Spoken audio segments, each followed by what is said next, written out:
These these queens, I'm telling you, they know what they're talking about, folks. They know what they're talking about here. When you listen to this podcast, we got your Nikki. Bray, he takes up all my time. Adam Cole, baby. Okay, be still my beating heart. Go on. All I know is I would totally be a heel. I'd be a heel. I have cosplayed as Paige on multiple occasions. And we got your Jennifer. I'm more over than you are. I wish a lot of men weren't allowed to talk. I.e. my husband, obviously. I think if Kenny is not on your list, then you need to figure out why not. I would make a really good Baron ballet. I really think I could. I would get him over. I would. They're the queens of the ring. How you doing? Hi. Hi, guys. So as you could tell, we're both still kind of hoarse. Yes, my throat is killing me. I was just telling Nikki that at work we have a pack of vitamin C, like cough drop things. I have been using those things since I got home because even though my voice is pretty much back, my throat still hurts so bad. And mine's still not totally back. Yeah, the morning after SmackDown when she had to take me to the airport, she really could not speak. No, it was quite entertaining. Yeah, it was terrible. And then they made her come to work. Yeah. Yay, work. Yay, work. Oh, and then when I got home, I left at, what time did I leave? 8:55? Yeah. And I had been up since, 6:15 or something like that. That was like 6:15. Yeah, that was, what is it, Pacific time? So then flew from your house to Colorado, from Colorado to Georgia. Got back to Georgia at like 5:45, 6 o'clock because the plane was 30 minutes late leaving Denver. And then I had to go straight from there and go work for 2.5 hours. Then I worked 8 hours, 11 hours the next day and 12 hours yesterday. So I am freaking exhausted, but it was totally worth it. More than worth it. Yes, totally worth it. So if you haven't been following us on Tumblr and Snapchat and Facebook and Twitter, one, why not? You And missed Nikki Snapchat, man. You missed it. You missed life. Life happened. It did. And it was damn good. It's damn good. It was damn good. Are you going to insert some sound clips? Because we need them. You got your phone? What I think you should. Of you like freaking out and me and you cussing at people, and it was a wild time, guys. It was a crazy couple nights, guys. Yeah. Let's just say sheep masks scare children. Oh gosh. Okay, so I flew out there on Sunday and got there at like 12 o'clock. And what did we do? Oh, we went and got food first. Margaritas. Yeah. Then we went home and watched wrestling. We watched pretty much for the rest of the night. Yeah, G1 USA. See, you hear her voice? You hear that? We watched G1 USA the first night. I still have not watched the second night. Neither have I. I haven't either. I mean, I know what happens, but I did not watch it yet. So we watched that. Then we watched some Progress with Pete in it. So I enjoyed that. That was nice. It was Real nice. nice. It was really nice, guys. Progress, you guys need to look into that because it's good. Oh, and the new one is up now where Pete puts his foot on the belt and he's holding the. Yes. I want to watch that one really badly. Okay, anyway, so we watch wrestling all night, and I'm tweeting people all evening, all night long. Like I literally searched the tag WWE Phoenix, and I was like, okay. And everybody I went down the line that had tags saying they were going, I literally was like tweeting them or DMing them or something and being like, hey, do you know where to go to meet wrestlers? Because I've never been to this arena before. Like, I know where to go in Atlanta. I live in Atlanta. I know where to go in Atlanta, but I didn't know where to go there. So literally everybody I can find, I'm like, hey, do you know where to meet wrestlers before and after the show? Nobody had a freaking clue. Except one guy was like the back of the arena, which I knew that. But, I had an idea. Right. But none of these people had a freaking clue where to go. So we just had to, wing it and do it ourselves. And Jennifer got a couple creepy ones. Oh my gosh, you guys, yeah, and it got worse later on. When we talk about other stuff that happened, it got worse later on. But I guess these guys that I were tweeting, because most of them were guys, thought I was like hitting on them. Like, no, I don't want to meet you out back. I want to meet, TJ Perkins out back or Mojo. Thank you very much. I do not want to meet you. Hey, I gotta stop.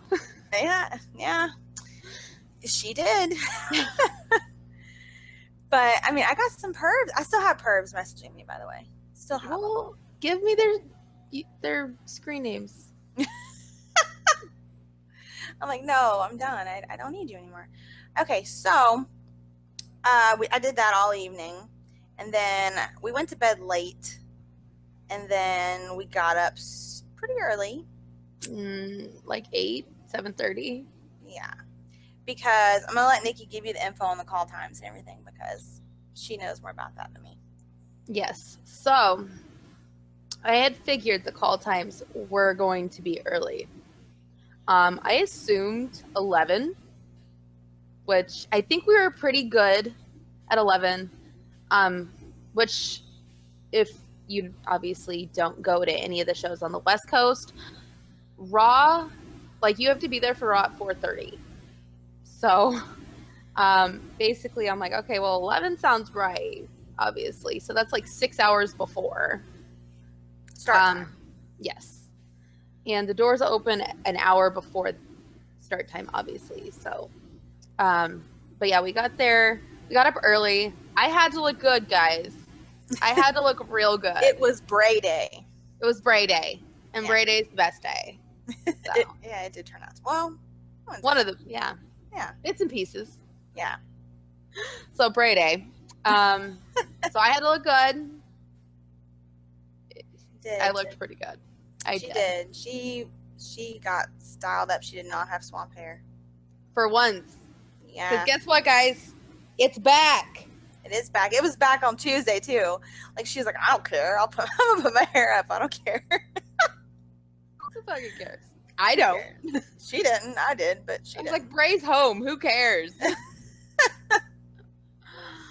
So, yeah. So, we got there at 11.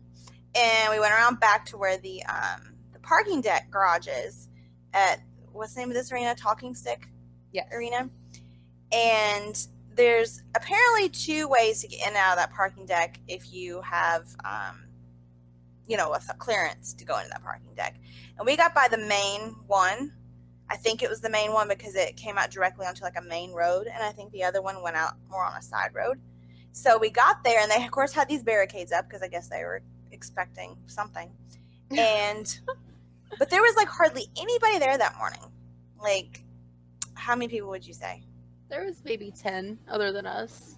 Maybe 10. And we walk, we park, we walk up. Well, first we stopped and got Gatorade and water because we did not want Nikki passing out. It was 104. Yeah, 104. And we did not want her passing out because last time when she went to Elimination Chamber, she passed out and missed Bray Wrestling. Okay, I had 102 fever, guys, and the flu. But still, I still got to see the entrance, though. She did, but she still passed out. So anyway, we get up there and they're like, "Oh, you guys just missed Bailey," which Bailey's cool, but I was not heartbroken. Not heartbroken about it. But they said that she pulled up and she recognized a girl, she was probably what, mid-teens maybe? I think she was 16. Okay, and she apparently tweets Bailey all the time, and Bailey actually knew her name. And they said that she pulled up and stopped her car. Like there's really nowhere for them to stop other than if they're just stopping right there where they turn into the parking deck. Like the next day when people came up to take pictures and stuff, they actually pulled their car in and then came back out. But apparently she stopped right there at the barricade and got out. And she's like, "Oh, I know you." And she called her by name and took pictures with her and then took pictures with everybody else. So I thought that was really sweet that she did that. But I was not heartbroken that I missed Bailey. Yeah, and she took a picture with like this little girl. I think she was like 4 or 5, and she had like full on Bailey going on, like the hair done, tassels, all the crap. So super cute. Good for her, Bailey. Yeah. Buy that girl a steak. So if you like Bailey, I'm pretty sure she'll stop. She's super nice. Pretty supposedly. sure that she will stop. Yeah. So And I gotta say, Monday, I think we had the nicest people, like, the outside yeah, people that's we were true. standing with. That's true. The people we were standing with were very cool, and everybody was like, well, the next night, people were trying to help each other early on. But yeah, everybody was like trying to help each other, and oh, you know, this person, who are you looking for, blah, blah, blah, that kind of stuff. So everybody was really cool and really nice. One of the guys actually followed me on Twitter, and I followed him back, and he's very, very nice. So anyway, so we're standing there, and who all were we particularly looking for? We were looking for Bray, obviously. Who else? Enzo. I didn't know TJ was coming, but TJ actually showed up both days. So we saw TJ both days. The Hardys. Sheamus and Cesaro. I'm trying to think who else. Well, you know, everybody on Raw, but I'm trying to think of who we were particularly wanting to see. So anyway, the cars start rolling in, right? It's kind of slow at first. And then the cars start rolling in. And it takes 2 seconds to acknowledge people that are standing out in the 104-degree heat waiting to see you. Like, I don't expect everybody to park and get out and come up there. I don't. But it takes 2 seconds to glance in these people's direction and wave. Wait. Or smile, you know, or something. Roll down your window and say hi. Acknowledge. Roll down your window and say hi. Something. It doesn't take, it's not like there was a line backed up. Well, Nia did back up the line. That's coming a little bit later. Nia did, and that's how we saw Bray, because Nia was holding up the line. so, ladies and gentlemen, thank you, Nia Jax. Thank you, Nia Jax. You're awesome. She is awesome. But she held up the line. She did hold up the line. So yeah, so people are coming through, and I will tell you right now who was a jerk. Number 1 jerk of all time, Dolph Ziggler. Biggest jerk of all time. Biggest jerk. So he shows, which I was not surprised. And we're going to preface this by saying this is our opinion. And by the way, also with this opinion, Dolph lives in Phoenix. Oh, okay. So, I mean, oh gosh. Okay, so I don't want us to get in any trouble, but I'm prefacing this by saying this is our opinion of what we witnessed. This is our take on what we witnessed. Okay. So he pulls up in a convertible, top down.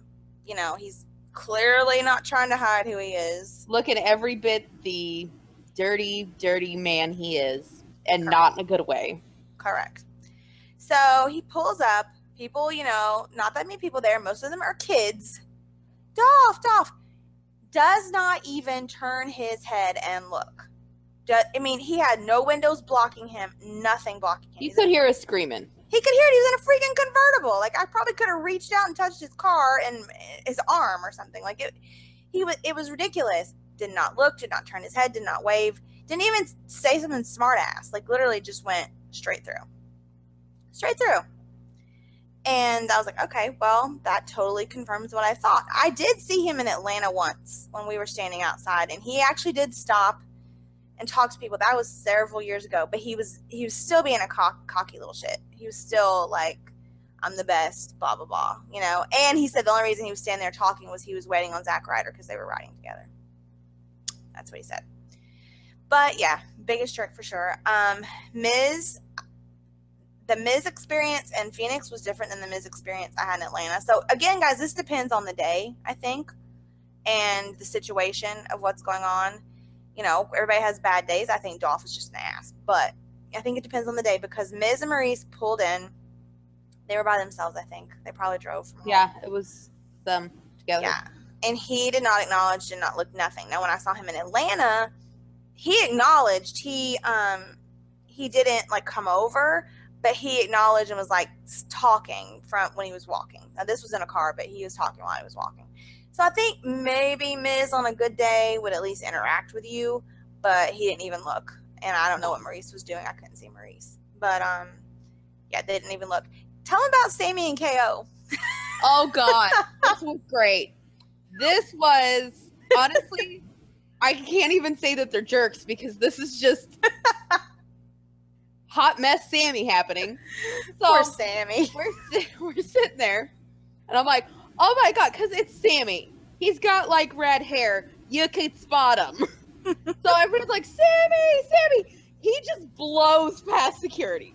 Doesn't, because in Phoenix you're supposed to like pull into the driveway, stop, because they have one of the security guards from like NXT on the road with them, I guess, because he always wears like an NXT shirt. I don't know.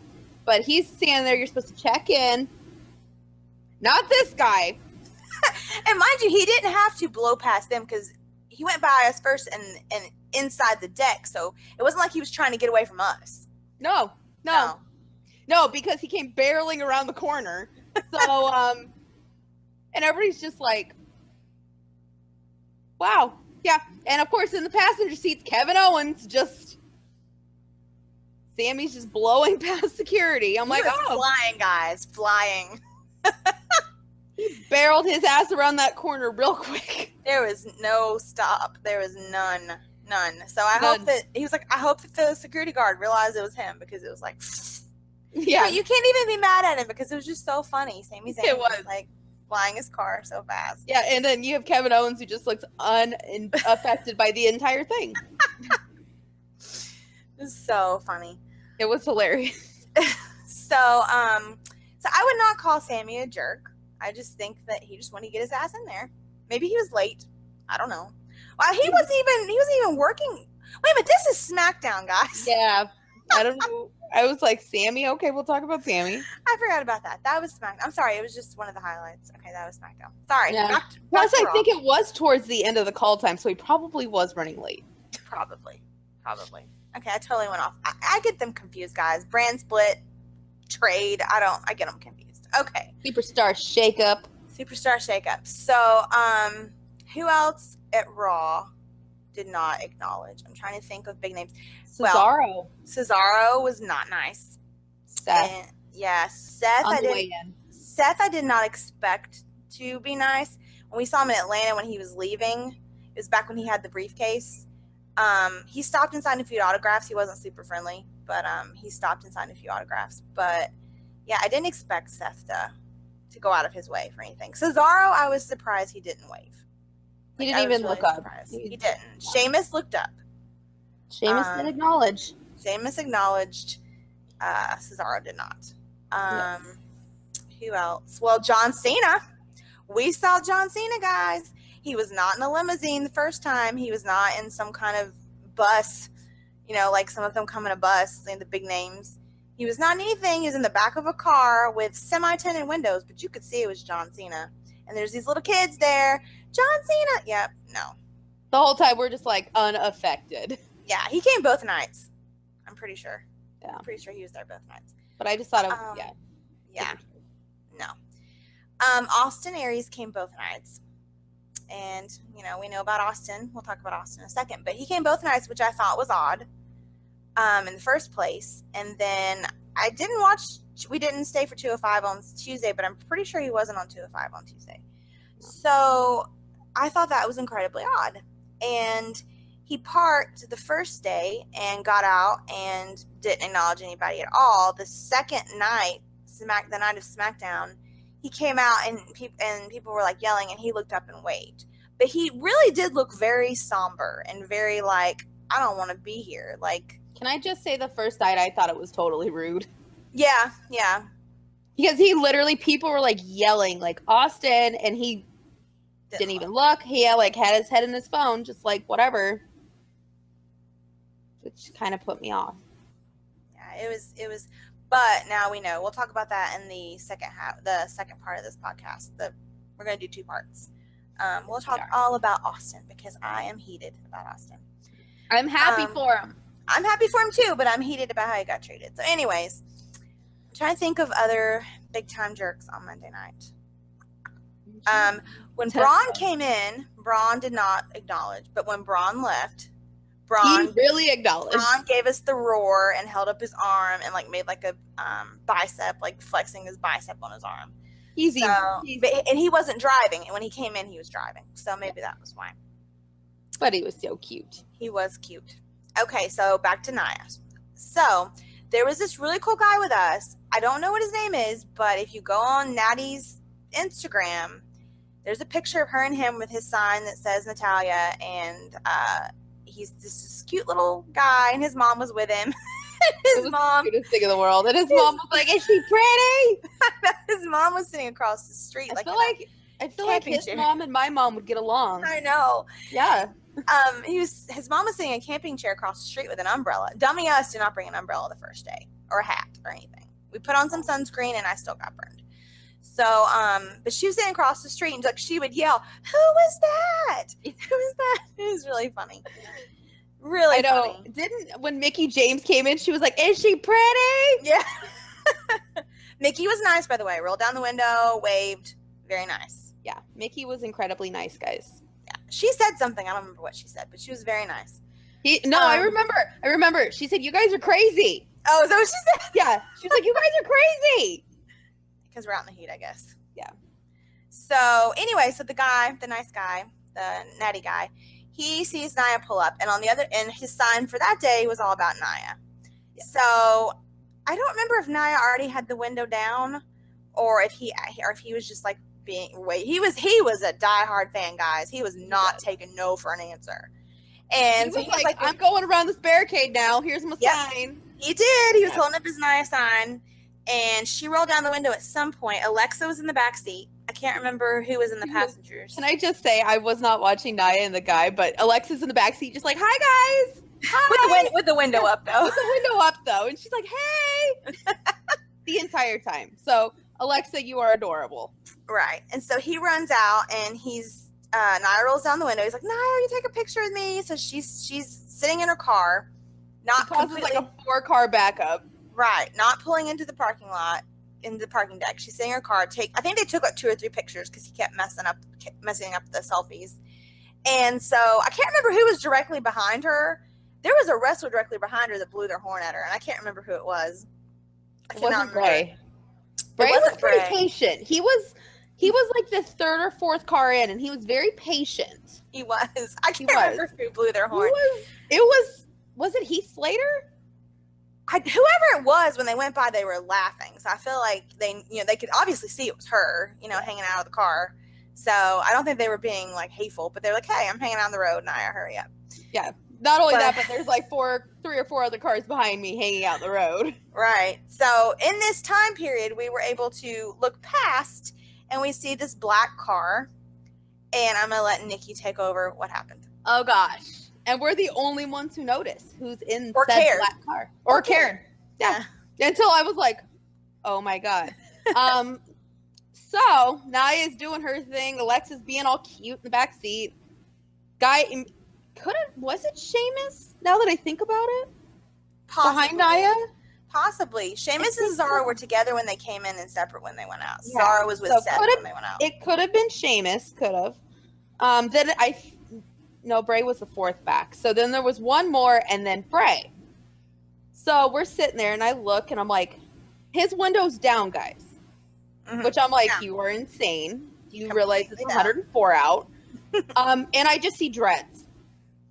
They were pulled up, though. They were pulled up and really cute. Kind of like how my swamp hair is right now. And I was like, that's Bray. So he literally was having to be stopped. Like, he was stopped waiting to go in directly. His window was like directly in front of me and Nikki. Directly in front. So I'm like, you know what? I don't care anymore. I have no shame at this. I'm going to like grin at him and wave and like be like a flirty mess. So I started grinning and waving, and then Nikki started waving, and then Nikki had her moment. I did. We locked eyes. It wasn't just a glance. It was a good. How long would you say? Because I don't even remember. 5 or 10 seconds. He was waving. Like it was cute because like the way I was waving, I don't know the way you were waving, but I was like grinning and like making my hand like barely wave, like a cute little hi kind of wave. And I think he thought it was cute. And so he was just grinning and waving pretty much the same way, kind of like, hi, back. He's so cute. Sorry. And he had that adorable smile, guys. He did. He totally did. And then our eyes met, and we were just like. She flipped her shit, guys. It was a moment. It was a moment. It was a moment. She got her Bray moment. She totally did. Damn it. Somebody got their moment. And it was me. It was you. It's never me. Good for you. I'm happy for you. Mistake. Buy you a steak. Good for you. And I was like the only one, like, we got to preface this. I'm wearing all black and 104. She was. Yeah. I got sunburn on my arms. It was. My feet got sunburned. I had flip-flops on. My feet got sunburned. I even sprayed them, too. That's your mistake. Yeah, it is. It is my mistake. I had on my brace shirt. I was all, like, decked out, ready to go. It was so cute. He was adorable. It was adorable. Yeah. He's just as. I think that if he had time, guys, he would have gotten out of the car. I really do, because you read all kinds of things about Bray being super nice, and I think that is totally true. Yes, he was actually kind of one of the nicest. He was, like he didn't just kind of like nod his head or like half-ass wave. He smiled. He smiled and looked and waved. He made eye contact twice. He waved twice and he made eye contact. So at that point, I think Nikki was like, all right, let's go. And I'm like, no. Pretty much. I'm like, all right, today's good for me, guys. I'm like, no, we're not going. So I had 2 TJ moments, but the first one was when he came to Raw. And apparently he lives, you said, in California. He moved to California, so he was driving through. And that car was his. It was a Charger? Yes. And it was orange. Orange Charger, guys, if you're ever looking for TJ and he's near his hometown where he's living now. Orange Charger, that's TJ. He pulled in and nobody really seemed to, everybody was like, oh, it's TJ, and he had his window rolled up. So he pulled in and rolled down his window to talk to the security to check in. Well, I didn't give a fuck. I leaned around the barrier and I was like, TJ, really loud. He completely turned around in his seat. And like it was ignoring the security guard and waved, and then he did the dab at me, and then he was like grinning and we made eye contact. That was the first TJ moment. That was day 1 TJ moment. Day 2 TJ moment is really good. It was better. We actually had a little bit of a conversation. But anyways, real nice. Yeah. So yeah, he was very nice. He didn't have to do that. There's this crazy girl screaming her head off and he's trying to get checked in to go in, and he took the time to do that. So TJ, and then plus what he did at SmackDown. Which we'll talk about in a second. Yeah. Very, very sweet. Very sweet. Who else waved? So basically, yeah, it just depends on where you go, because where I go in Atlanta, they have to walk past you to get in. And here, they have to drive past you to get in. So it depends on the arena you go to, guys, because if you go to one, like, you have to do your research. You have to find out where they park. And because in Atlanta, they park across the street. There's several decks across the street. You have to figure out which deck it is. Like, if you're going to a place where there's, like, sporting events that are held there and there's, like, teams that go there, then the place that the team parks is going to be, on their nights there is going to be the place where the wrestlers park. And where you see all the security standing. That's where you know. And we're going to test the Bray theory possibly in November. Maybe so. Maybe. So if I can wrangle your ticket out of my husband's cold dead hand. Bye. Bye. So yeah, it's definitely a much better setup there. But we had some success at this one. Definitely did. Yes, we did. So can you think of any more jerks? Because we need to know who the jerks are. Finn was sweet.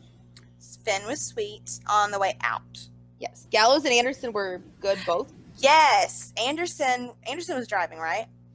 Yes. And he threw up the 2 sweet when they were pulling in. And then Gallows was driving on the way out. Yes. And Finn was in the passenger seat or the back seat? The back seat. But it was facing us. And everybody was screaming, and he grinned, his cute little grin, and threw up the 2 sweet. He was adorable. Who else was super nice? Or a jerk. Either one, really. We should have made a list. I know. Jerks and nice people. I'm trying to think about the other girls. Sasha did not look. Sasha did not. Either time. She was with her husband. I don't know if you guys know, her husband designs a lot of the wrestlers' costumes and stuff. So I think maybe he goes with her a lot. I don't know where they live, but maybe he goes with her a lot because he works on the costumes, and maybe he brings new things in and does fittings and stuff. I don't know. But she did not acknowledge either time, which I was kind of disappointed in her. A little bit disappointed. Who else, guys? Who else? I was really heartbroken that Cesaro was a jerk. I was really disappointed in that. Damn it. I know. Oh, Dean never acknowledges though. Dean is like, I think he has like anxiety or something. Like I've seen videos and pictures where he did stop and talk to people, but I think he really, really must have some kind of social anxiety. That's just the impression I get from him. I feel like when he's on stage and he's in character, he can kill it, and I feel like when he's not, he's just kind of like, what do I do? I don't know what to do. Yeah. So I did not expect Dean to be super pay attention, just like Seth. Oh, so then that night we went straight back out, guys. We actually left. We had to stay for the dark match because it was Bray. Yes. Oh, okay. Tell them what you bought at Raw and what you did with it. So I was in line, and let me tell you, the merch at Raw sucked. It did both times. Yeah, both times. It sucked. So I just buy a Finn shirt, but then I look at the table, and there's the sheep mask that Braun used to wear, and I'm like, oh, I must have this in my life. Well, guys, it is the best purchase I've made at a wrestling event so far. Oh my gosh, guys. Oh my gosh. It was amazing. So we have to say, while we were inside, let me back up before we talk about after the show. We were inside, we sit down. Now, this was back-to-back nights, guys, where you could buy a ticket for both nights. So when we sat down and we saw who were behind us, we were like, dear God, please don't let them have bought both nights. Because, yeah. Sadly. And they didn't. The ones behind us did not. Oh, yeah. Yeah. The ones behind us had a bunch of children, little children, who... Like a freaking daycare. It was. And they kept kicking our chairs, and they were doing it because they were switching laps. Like, they were literally, like, passing the kids back and forth. And me and Nikki both kept turning around and, like, staring at them and being like, what the hell are you doing? And then at one point, one of the kids pulled my hair. And so Nikki decides... Because that pissed me off. It pissed her off. So, what did you do with your sheet mask? Well, first of all, guys, if you haven't seen the video of me being Sister Abigail, it's on Instagram. Watch it. But then, because I was so pissed off, I threw that sheet mask on real quick and glared at the children. She turned her head very slowly. And glared. It scared the kids. It did. You know what the best part was? They stayed in their, like, whoever was with them's laps all night long. They did cry the entire time, though. They did. Horrible. And then she rose in front of us. Oh, Jesus. We had the biggest asshole trolls ever. Ever. They were there both nights. Oh, and horrible. They didn't care who it was. If the people around them were cheering for somebody, they were cheering for the other person.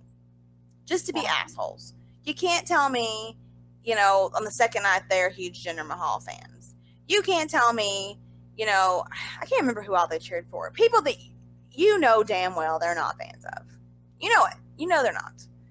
And they did it to be assholes. The one whose pants kept falling down and needed a belt, his girlfriend was a huge Roman Reigns fan.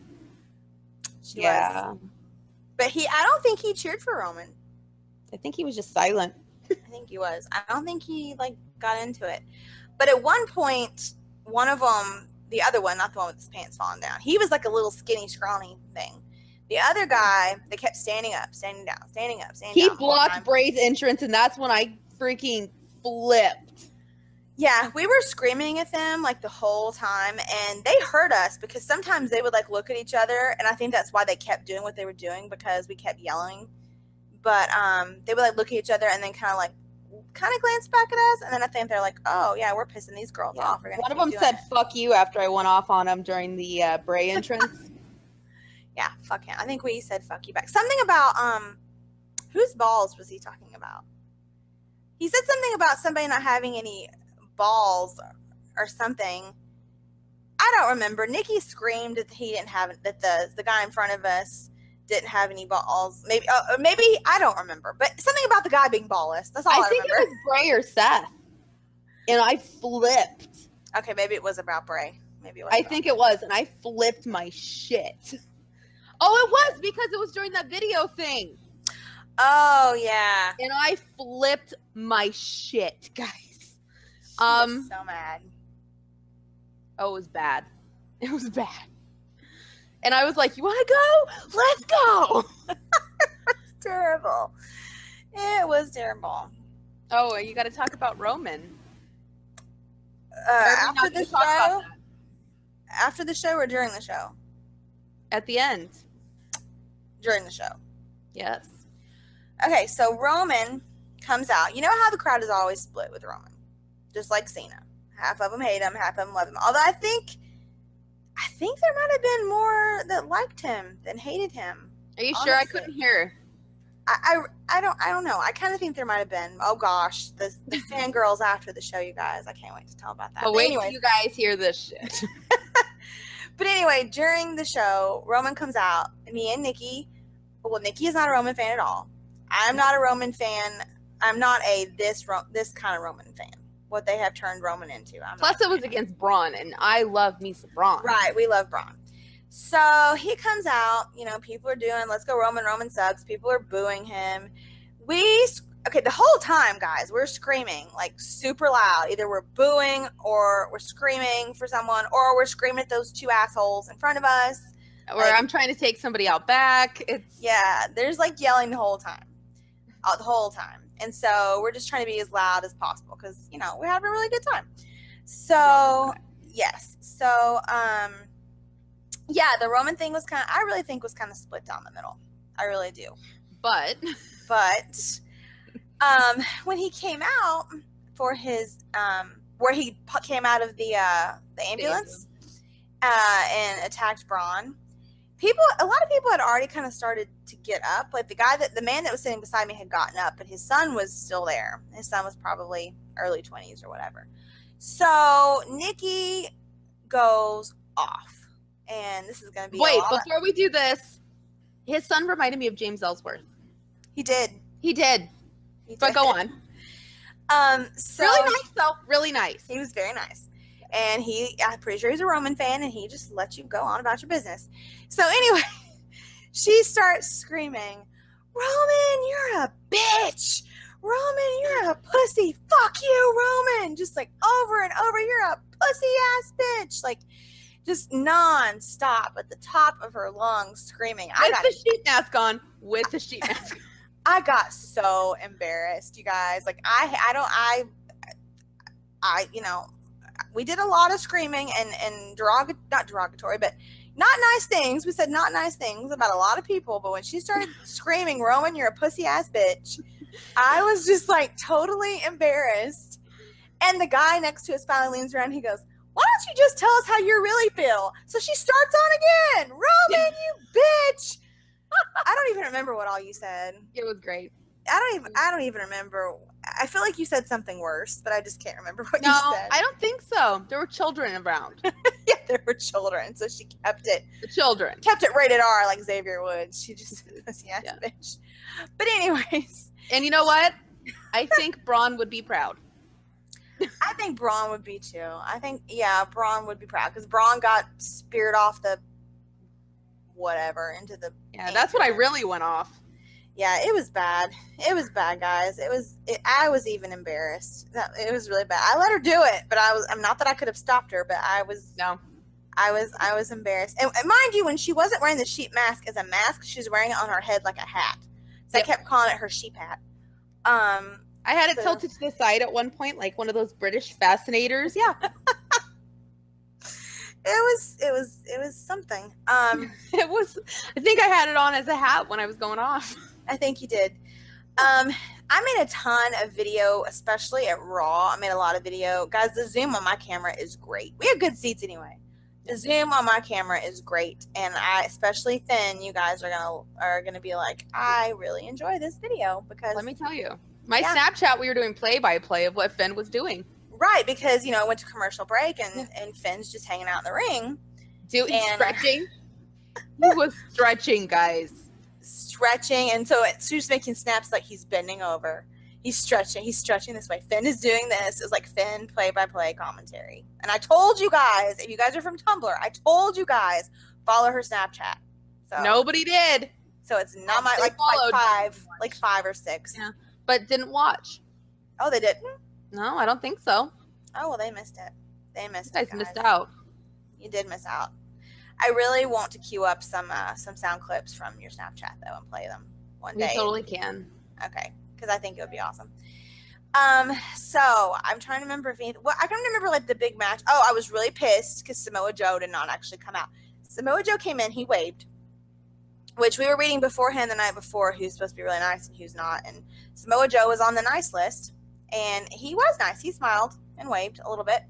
So I was really pissed that Samoa Joe didn't come out. I didn't see Brock go in, but he could have been in the back of a car or something because, you know, a lot of them get cars with tinted windows. I don't think he would have had a bus. There was a limo at one point, but I think that was taking Cena out of the arena.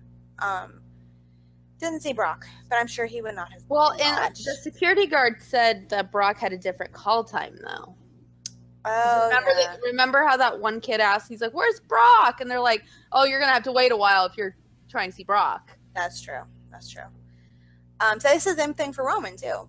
He said the same thing for Roman. Well, we didn't see Roman go in, did we? No, we didn't. So I'm trying to think. There's just so many people to think about. Heath Slater didn't wave. I remember Heath Slater and Rhino going in, but they were together. But I don't remember them waving or anything. Dolph is really the big standout douchebag of the group, and Really I'm giving Austin Aries a pass because of what he went through. I'm giving him a pass. It all makes sense now. It makes sense. Although I don't see him being a super talkative, go up to the kids kind of guy, but I give him a pass. So after the event, we go back outside. We leave like we're running, we're booking it Right after the dark match, literally. And like, if you don't care about the dark match, guys, don't stay, because people will start leaving before the dark match is over. And we cared, like, Yeah, we cared, because it was Bray. and Even Seth. though I miss Baron's dark match the next night to see Mojo, but we'll get into that in a minute. Oh God. Anyways, it was. Oh, we have a story about that. But anyway, There's a long story about that. yeah. So we get outside. We book it outside. We actually get a really good spot. Oh, I forgot to mention on day one, I was trying to cross. No, that was day. Yeah, that was day one. That was day one when he tried to almost got hit by a car. Yeah, I was trying to run across the entrance to go from one side to the other because there were barricades on both sides. And I don't remember why I thought the other. Oh, because that was the second day because somebody was coming out to sign autographs. So anyway, It was Brian Kendrick. Brian Kendrick. Yes, that was day 2. Yeah. Anyway, I almost got hit by a wrestler, you guys, and I don't know who it was. It wasn't Like, Baron though. No, it wasn't Baron. I saw Because if it was Baron, I would have turned on the Snapchat and it would have been hilarious. I saw part of the face, and I semi-recognized the face. I know it was a wrestler. I feel like it was a cruiserweight, but I'm not sure. Anyway, I almost got hit by this car. And when I got to the other side, I was like, who was that? And everybody was like, I don't know. We couldn't see him. And I was like, I want to know who almost ran me over with their car. And that would be a cool story. But anyways, yeah, that was day 2. They're all running together, guys. Anyway, we go out after Raw. We get really good spot. We're not like right up against the barricade, but we're close. We're close. I don't remember anybody signing that night. Do you remember? Oh, No. Tony Nese. Tony Nese. Oh, but came only out. for the kids. He would only sign for kids. But he came out. So that was nice. Although I said, even though I like Tony Nese, that he should have been signing for everybody. You need to build up your fan base. Just saying. Then I asked if I could pass as a child. Yeah. Because I really wanted Tony Nese. I really wanted a picture with Tony Nese because he's hot. So anyways, I think he was the only one that came up, and like I don't think anybody even saw him. I think he just came up. Yeah. So that was nice. So when people were leaving, people are pouring out of there. People are a little bit more friendly when they're leaving, I think, than when they were coming in. There's a lot more waves. Right, there were a lot more waves. That was when we saw Finn throwing up the 2-sweet with Anderson. And that was when Sheamus waved, because Sheamus didn't wave coming in with Cesaro. Cesaro left with Seth. Both of them were looking straight ahead, like fuck you. But I love them both still. I don't care. Sheamus did wave when he left separately, which was strange because he came in with them and they left by himself. Or maybe Seth drove that car in. I don't know. It was strange. So finally, Roman comes out, guys. I'm not criticizing any Roman Reigns fangirl. And preface this. I actually felt really bad for Roman, and this is me we're talking about. Right. So I'm standing behind this girl who's clearly a huge Roman Reigns fan. Cool. That's good. You love Roman Reigns? Good for you. And his car has to kind of stop momentarily. There's somebody driving for him. I don't think it was another wrestler. I think it was just somebody driving for him. And he's in the front seat, no tinted windows, no nothing. And it has to stop kind of momentarily for like 5-10 seconds. Because of traffic. Because of traffic. And everybody is waving and screaming. And he smiled. He waved and he smiled. And he was kind of cute. I gotta admit, he was kind of cute. I think he was cute with his little smile. I think he was. I think he was. No. Go on. If you like Roman, it was cute. He had his hair up and he smiled this little cute smile and he waved. So anyways, this girl that's standing in front of me, bless her heart, he's smiling at everyone, guys. He's not looking at anybody in particular. Like, he's kind of sweeping his eyes across the crowd. It's not like the Bray moment or very the TJ. diplomatic. Very diplomatic. Yeah, it's not like the Bray moment or the TJ moment, and we're not being impartial. We're not being partial. Like, it was not like that. It was the kids, the men, the women, everything. Yeah, he was just sweeping his eyes across the crowd. This girl in front of me, literally, I was afraid she was going to pass out. She starts crying and shaking, and she's like, she turns around to her friend, and she's like, he looked at me. He smiled at me. What am I going to do? Oh, my God. And she's just crying. Like, she burst into tears. Yeah, because he was sweeping his eyes across at everybody, which, yeah, that's cool. But she had to, they had, a stare down or something. Like a me and Bray moment. Yeah, only, worse. By the way, guys, I did not cry. And I actually, when this girl was crying, I was like, what would have happened if she had a Bray moment? So she would have passed out. So she's freaking out, and she's like, feel my heart to the person. And she's like, oh my gosh, my heart's beating so fast. And she's literally hyperventilating. I really thought she was going to pass out. I really did. So anyway, that was just kind of funny to me. I'm not making fun of Roman fangirls. You like who you like. You freak out who you freak out over. I get it, because I freaked out over Mojo, what we're going to talk about later. Over a lot less. Well, no, it's more than that. Anyway. So he finally gets out into the road. And mind you, at this point, by the time Roman's coming out, there's, a lot of people out there. A lot. And lining the street on the side we're on and across the street. And women and men, if you have children, please watch them. And please tell them you do not run into the street in front of a car. I don't care if Roman Reigns is in it. I don't care if, I was going to say the president, but nobody wants to see him. Whoever is in the car, tell your children, don't go with them. Do not run with them. Mothers and children. Really? Mothers and children are rushing poor Roman's car. Literally. Women are pressing their boobs against his window, and children are running in the street. Literally holding on to the front of his car, guys. Crawling on the front of his car. They're on top. They're trying to get on top of his car. Yes. And I felt bad for him, because here he's going to look like a total asshole because the car's just trying to get away. He's not even driving, but the car's just... And what is he supposed to do when people are pressing their children and their boobs up against his car window? True. What's he supposed to do? What is he supposed to do? So, the security immediately jump in, and they're like, get out of the road, guys, get out of the road. The car, and they finally get them to move. It took a good 20-30 seconds to get these people out of the road. Yeah. They were not giving up. The cops were there. It was terrible. Mothers, what are you thinking? Do not run with your child. Or there were children out there without their mothers. Do not let them run into the road in front of a moving vehicle. Don't. And you're definitely not going to get anything. You're not going to get an autograph. You're not going to get a picture. He's in the middle of the damn road. You're not going to get it. Just don't do it. Don't do it. Please don't. Please don't. Don't do it to anybody. Take better care of your kids. Yeah, and have a little bit more respect than that. You guys, you have to be nice to wrestlers, to anybody, any celebrity that you meet. You have to be nice and you have to be respectful. You can't just like stick a camera in their face or stick your child against their car window Or your boobs.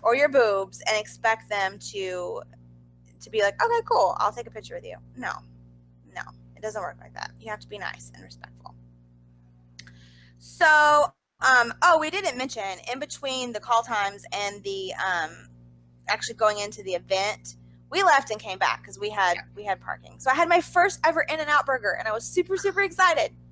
It was Yeah, we don't have that in Georgia. We don't have that in the South. Yep. She's like, where do you want to? You want to go? We can go here, In-N-Out burger. Like I've heard about In-N-Out burger for years. We're going In-N-Out burger. So I got a number 1, and it was delicious.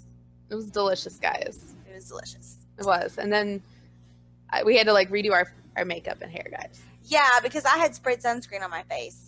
So I had done my makeup, and I was like, I'm out in this heat, I'm going to have to put the sunscreen on. So then I had to totally redo everything. We went back to the parking garage that we were parking in and redid our makeup because, we could have saw Bray again, and she had to be ready. I had to be real ready, and she could have saw somebody. I could have saw somebody, though, like Cesaro. And you did see I saw somebody. TJ. Oh, and the other person? Where you broke the internet?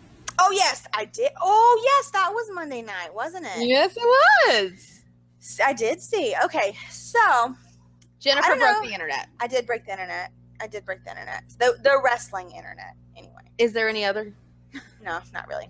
No. So, we're standing there. This is when there's probably. This was like right after the Roman thing happened. Was it? Yeah. Okay. There wasn't a ton of people there, but there were enough people out there. Okay. No, it wasn't because there was Was less it people. before? It was before, I think, because there was less people out there. But I was still highly disappointed in all of them. There were quite a few people out there, right? So we're standing there looking to see what car is coming, and then I see this guy. Well, there's like 3 guys, I think, walking up out of the parking deck, just walking. Like they're nobody special. Because you see guys come out that are like as executives and members of creative. Oh, and, yeah. Yeah. We saw them on Tuesday.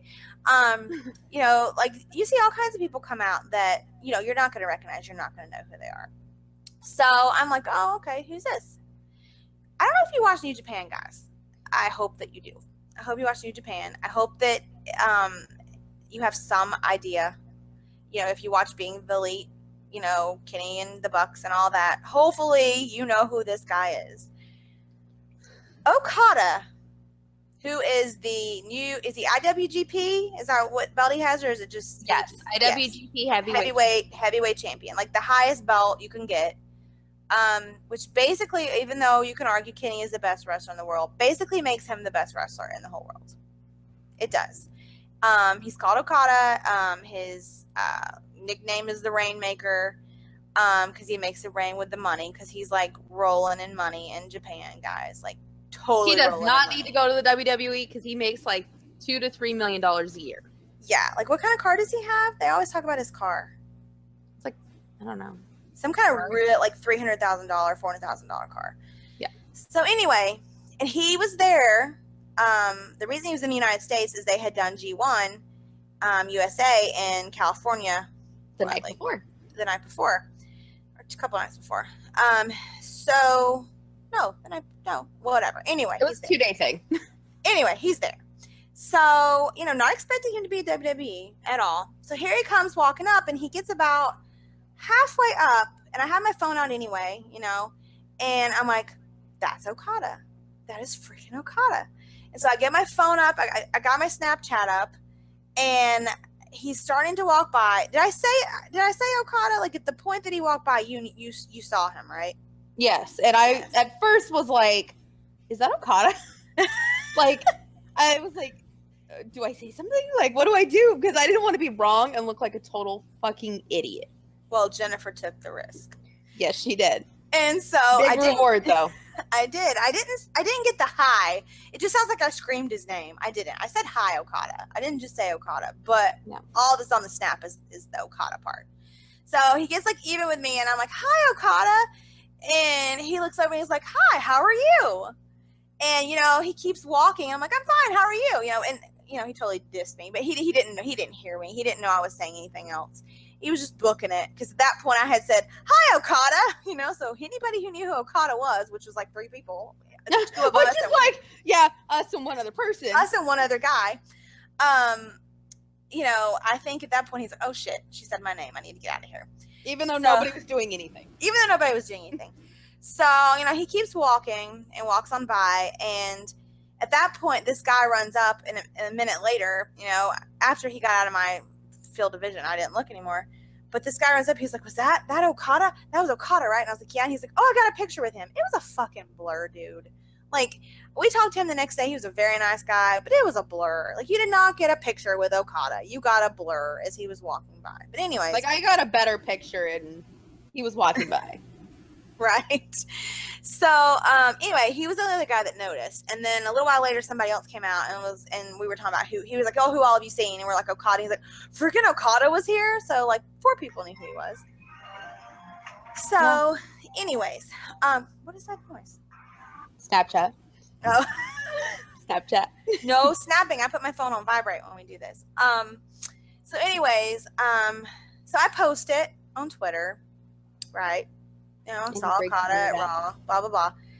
I didn't really think much about it. I don't have that many Twitter followers, but I did, you know, hashtag Okada and hashtag WWE Phoenix, I think. So I have alerts turned on my phone for Twitter because I hardly ever get any tweets on Twitter. Hardly ever. So I have them turned on. Within minutes, you guys, it was beep, beep, beep, beep, beep, over and over and over and over. I literally wanted to throw your phone. I know. And I'm like, oh my gosh, like, well, you know, and I was still trying to pay attention to what else was going on and everything. So we got done. That was pretty much the end of it. I think Roman was kind of the end of it. Okada was before Roman. So at that point, we're like, okay, we're not going to see Bray. Oh, no. We were waiting around for Bray. We were waiting for Bray part 2. Waiting for Bray. Yes. So the whole time we're waiting for Bray, I'm getting tweet alert, tweet alert, tweet alert. But go ahead. Tell them about us waiting for Bray. Okay, so I'm sitting there, and I'm like, we need to see Bray. Like, we're going to do this again, round 2. And I'm sitting there, and they're like, okay, everybody's gone. And I'm like, no, not everybody's gone. No.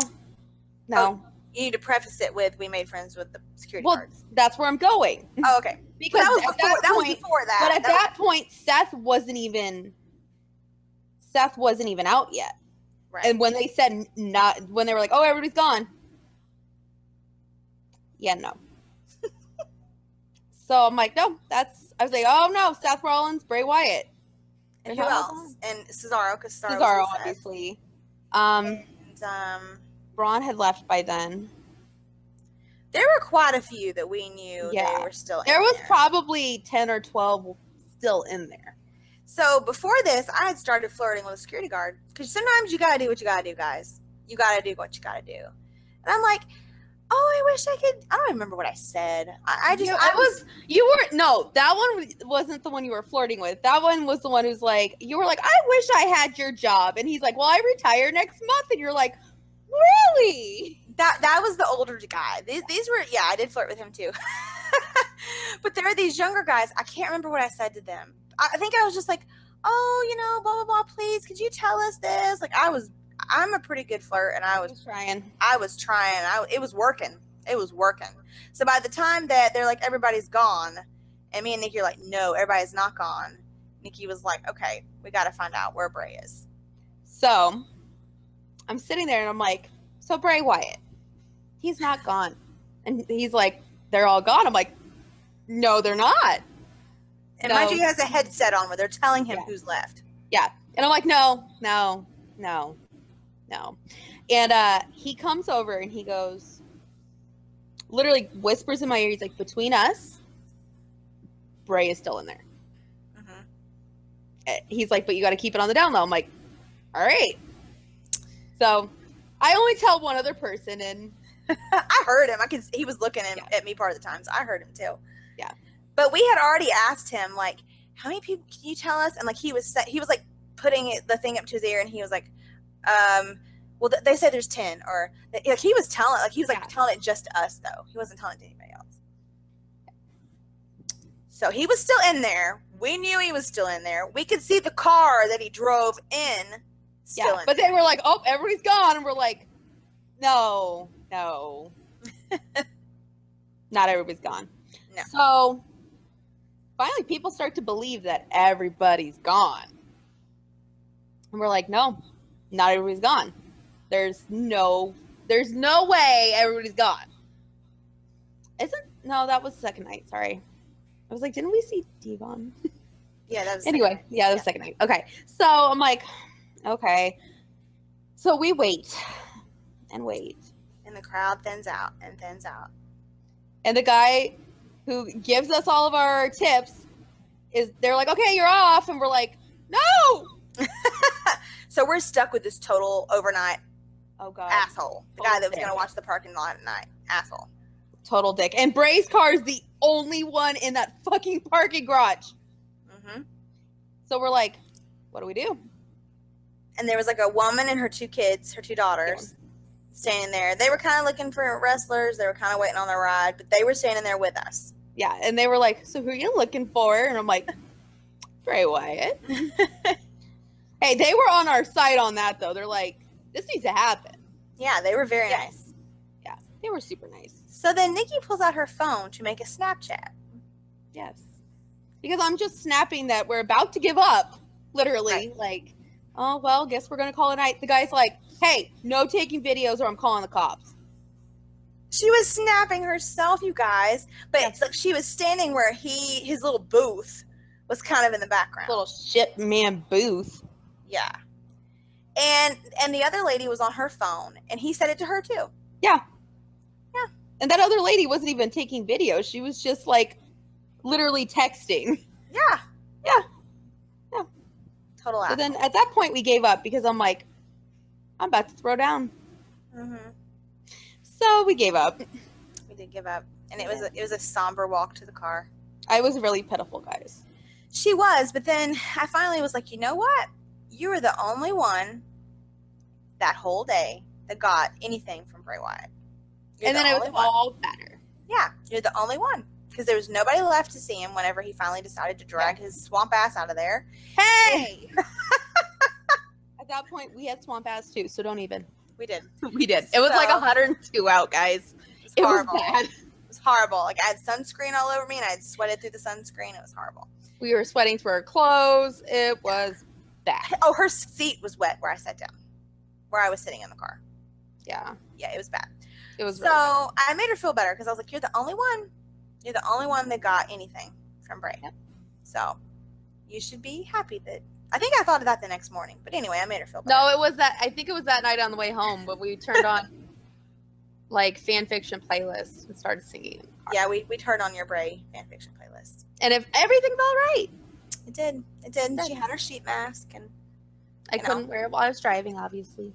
yeah. So then we stopped and got, what did we get that night? Jack in the Box. Yeah, because you hadn't had Jack in the Box. Hadn't had Jack in the Box either. And so we went home and what did we do? Started What? crap. Oh, we went to Walmart. Yeah, we went to Walmart before we went to In-N-Out. Wait, no, Jack in the Box. Jack in the Box. And we were like, we need umbrellas for tomorrow. And I was like, I'm gonna make myself a red Mojo umbrella. That was my plan, right? Because I had a Mojo shirt that I made that I wore to last SmackDown in Atlanta, and I missed Mojo because I stayed for fucking Austin Aries, who I love, but I stayed for Austin Aries and I missed Mojo. And I made the shirt and tweeted it to him, although he did like that tweet the first time. But anyway, I was like, I'll get a red umbrella. I'll put Mojo on it and hype or something. That's what I'll do. Nikki's like, I'm getting a black umbrella. Like the biggest freaking black umbrella she could find. It was Marty style, guys. It was a Marty umbrella, a Marty Skrull umbrella. Yeah. So we bought paint, And spray paint. spray paint, and Glitter. glitter spray paint. We go home. First we eat our food, and what do? We watch Raw. Yep. That we just came from, that we just saw. But we wanted to. We wanted to. Then we went out back at 1 a.m. and painted our umbrellas. And Nikki's turned out really, really well. It turned out really amazing, guys. It did. Like, she freeformed that shit, and it turned out did. really, really good. It was glittery as hell. It was. So what was it you wrote on it? You wrote fear. What did you write? I am fear. I am fear. And then she put Bray. Yep. So it was not a bullet. Originally, she was going to make a Bullet Club umbrella. And But then I got nervous because I didn't think I could do it right. Right. So she did Bray. So we left our umbrellas outside to dry overnight and finally went to bed, probably at like 2:30. It was more like 3. Yeah, watching Right along. Ride Along. She Okay. fell asleep. That was funny because you kept saying 7. I'm like, yeah. Sorrow, got it. Well, I was awake. She turned it on and she left me with it on. And I was watching it, and so I would like laugh or like make some kind of comment, and she'd like kind of wake up. She's like, "Huh? Yeah," and then she'd go back to sleep. Yep. So by the time I went to sleep, it was like 2:30, and then we had to get up for round 2 At 9 a.m. Yeah, at 9, and we were late. We were. We were late Because we slept until 9 a.m. because we slept until 9 a.m. and then we had to, get ready. And Mojo was coming, so I cared more about my makeup that day. So, I didn't give a shit. But you still put makeup on. I did, but I didn't give a shit, really. So then we had to go get it. We almost forgot our umbrellas. We went and got our umbrellas. We had an ice chest both days, guys, so we had to fill up. And then The only thing that saved us. Yeah, we put water, and then we had to stop. We stopped both days and got Gatorade at the gas station. So it was taking a little while to get there. We woke up. There's more people during the day than there was the day before. Not a ton, but there were more. Natty's guy was there from the same day. There were a lot of them were the repeats of the same people, but some of them were different. Which we made friends with all of them, so they got us up pretty close to the front. Yeah, and I made friends with one guy on Twitter that I had random tweeted Sunday night. And so he had tweeted me and asked me if I was there and if I had seen anybody. And I was like, well, I just got here. And I was like, he's like, well, where are you standing at? Where's the best place to go? And I told him. And then he ended up walking up later. I don't think he recognized me because he didn't say anything. But anyways, we get there. The first thing out of my mouth is, have you guys seen Mojo Rawley yet? Oh, yeah. He already went in. But they said he didn't acknowledge or anything. They did, but still, great. Although I was speaking to the people on the side that Zach would have been on. So, there you go. But I'm telling you, if I had been there that morning when he had time, because when he left that night, he was going straight to the airport. If I had been there, I really think he would have came back up. Because nobody else was going to scream, Mojo. Nobody else was going to scream that once he got out of his car. Or you would at least got a moment. A moment, or I really think if I had screamed Mojo, he would have came up there. Because there were hardly any people up there, and nobody else, I'm sure, screamed Mojo. I really think I would have been able to get him. I had a freaking Mojo umbrella and a freaking homemade Mojo t-shirt that he has. Damn sleep. Yeah, or I cut the sleeves off of it too. Cut the sleeves off of it because it was so hot. I look like a Swamp Mojo fan or something. Like a redneck. Hey. I look like a redneck. I look like a redneck. Swamp alone. Okay, fine. What did it ever do to you? Swamp is the word you put into my vocabulary. But anyway. Swamp is good and bad. Swamp is good. But anyways, so immediately right off the bat, I'm fucking pissed. I'm pissed. And I'm like, okay, well, I don't even fucking care because I know my other man, Baron. I know Baron's not going to stop because he's a nice guy, but he's not going to stop because he's probably douchey. He's busy. He's busy. He's got briefcases to carry. He's got things to do. So I'm like, I know he's not going to stop. Which, by the way, he came in. Who did he come in with? And we didn't even know it. Brazongo. He was in the back seat. Why were we not in that vehicle? I know. This is the best ride along ever, you guys. Why is this not happening? I know. So, yeah, we had no clue. Like, something was mentioned about Baron Corbin right before we went in. We're like, oh, we haven't seen Baron. Oh, he came in with Tyler Breeze. It was that security guard we made friends with from NXT because, yeah. And he was like, yeah. Oh, yeah, he came in with Tyler Breeze and Fandango. Yeah. Yep. And we're like, he did. Yeah, I know. He was cool though, guys. He was kind of a jerk the first day, but he was mostly just bitching about people getting out and walking the road in general. But the next day, yeah. The next like me. I'm sure he really liked me. But which by the way, I forgot to say, I'm sure Okada hates my guts because the next morning when we got up, it was everywhere. It was everywhere. It was on all these like big name wrestling websites. Like they embedded my Twitter, so like my Twitter handle was on there. I only had like 50-ish followers. Now I have like almost 200. So like my Twitter handle was on there. and like big name wrestling rumor sites like had it up. Like it was impressive. It was impressive. And so I was still finding some yesterday. Yeah, I still get notifications that there's like retweets and stuff going on. So like I blew up the wrestling internet, Twitter and internet apparently, because I think it already has. Let me check. I'll tell you how many likes and retweets it has at this exact moment. But anyways, I'm pissed because Mojo is already gone, and I'm really upset. I'm like, fuck. Like I was so upset.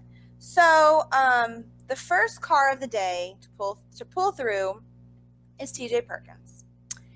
And TJ does not wave. He pulls in his little orange Charger, and he doesn't wave. And I'm like, that's weird. He was so nice yesterday.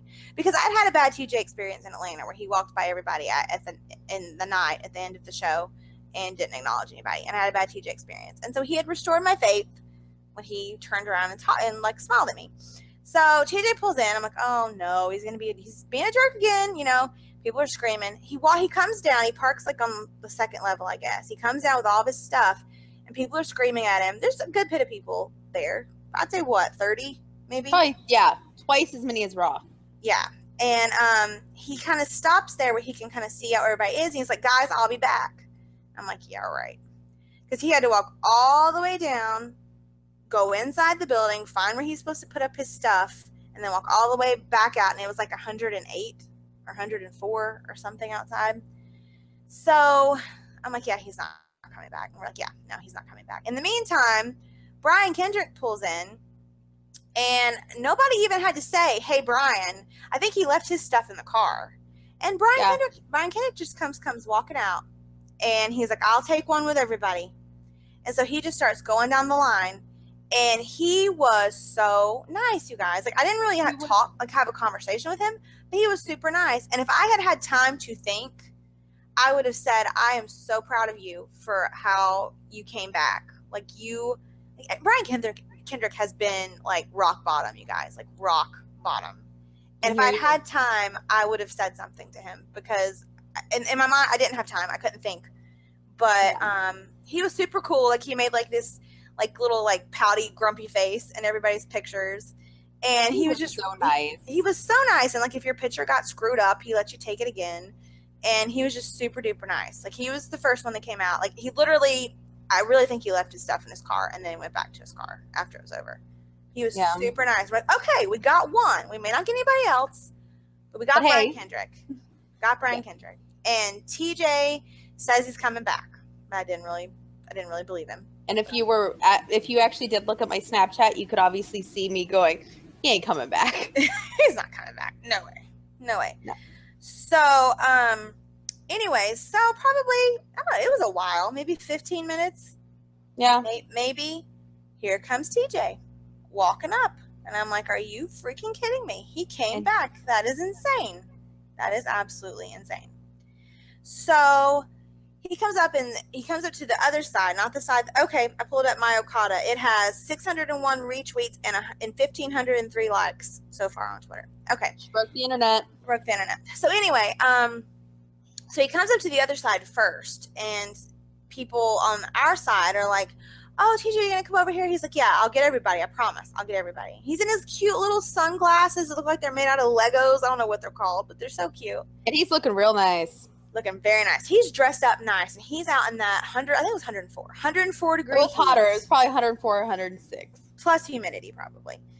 And he's looking good. And so he goes down the first line, and then he comes over to where we are, and I'm like freaking out at this point. Like, totally internally freaking out. I love TJ. I don't talk about TJ a lot, like, in general, but I do love him. He's like, him and Brian and Austin are my favorite cruiserweights, but now Austin's not there. Austin should never have been a cruiserweight. But anyway, I'm freaking out. And so he comes up, and I'm like, oh, and you have to be nice.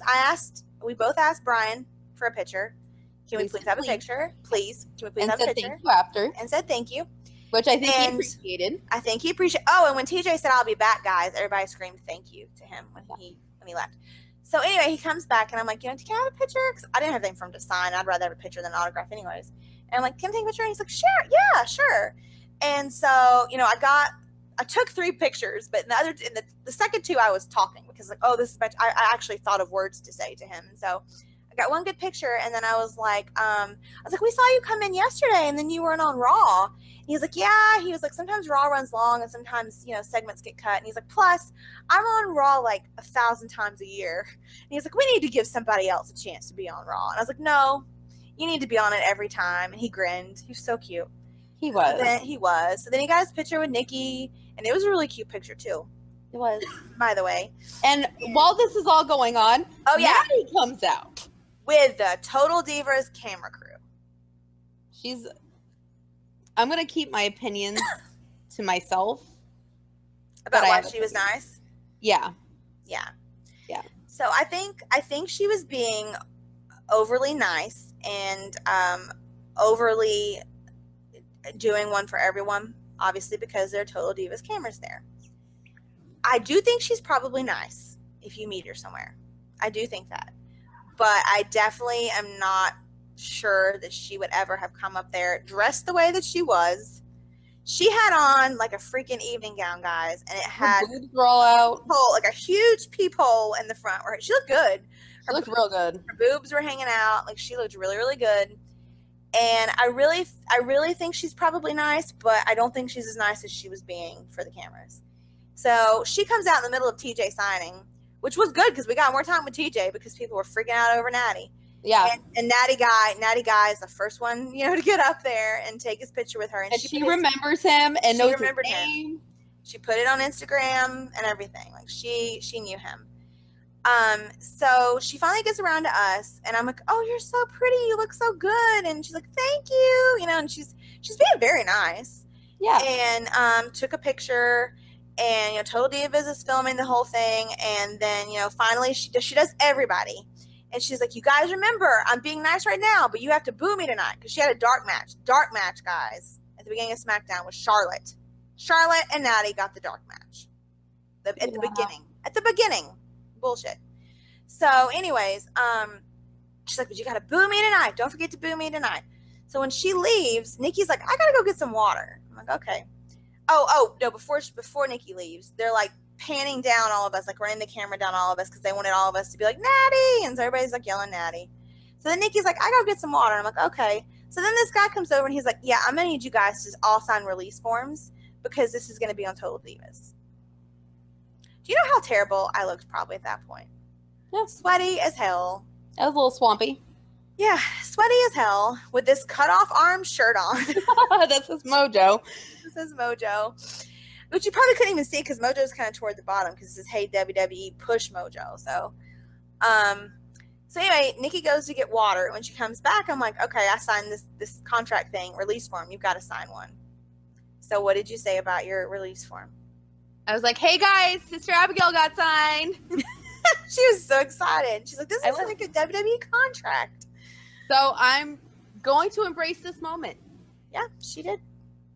She did. So supposedly, according to the camera guy, it should be, they're filming, obviously the new season now. It should be up on one of the episodes. It'll probably be one of the first episodes. Yeah. So look for Natty when she's wearing the purple dress with her boobs hanging out of the middle. You might see us. I'm in the red Mojo shirt, and she's in all black. Nikki is in all black. Well, I was wearing my Villain Club shirt. You were, but it was black. It was black. They might blur out Villain Club. I doubt it. And we had to throw our umbrellas down for this, guys. Like, we were holding our umbrellas when these people kept coming out. We had to throw our umbrellas down. Mm-hmm. Thankfully, nobody stole your umbrella. Thankfully. So, let's see what happened.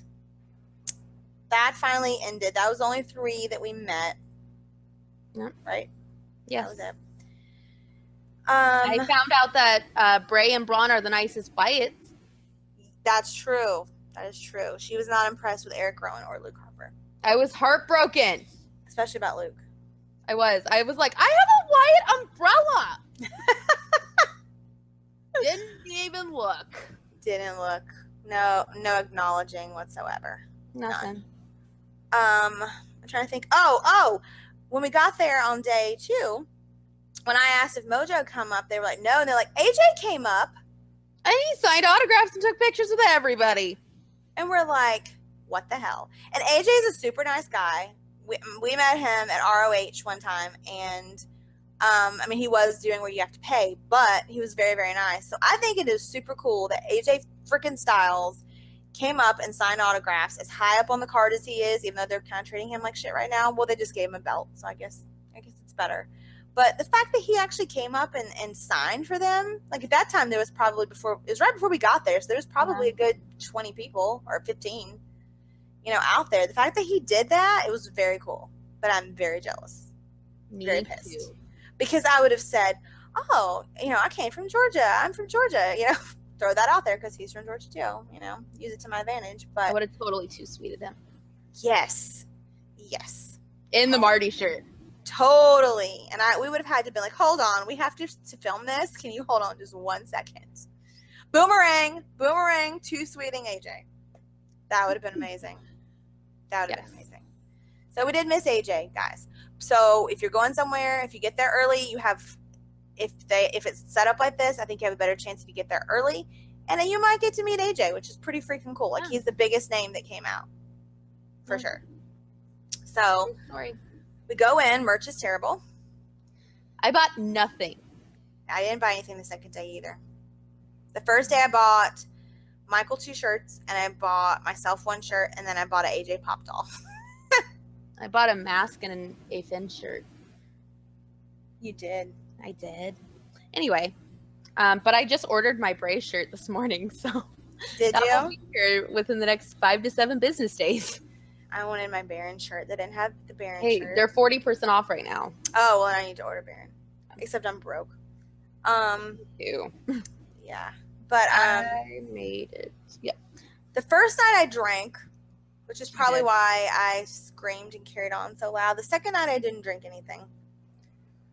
Probably should have, because swallowed my sorrows and my screwdrivers. But so we go in. The kids are not behind us. Thank God. But the asshole dudes are in front of us. Fuck them. Yeah, fuck them.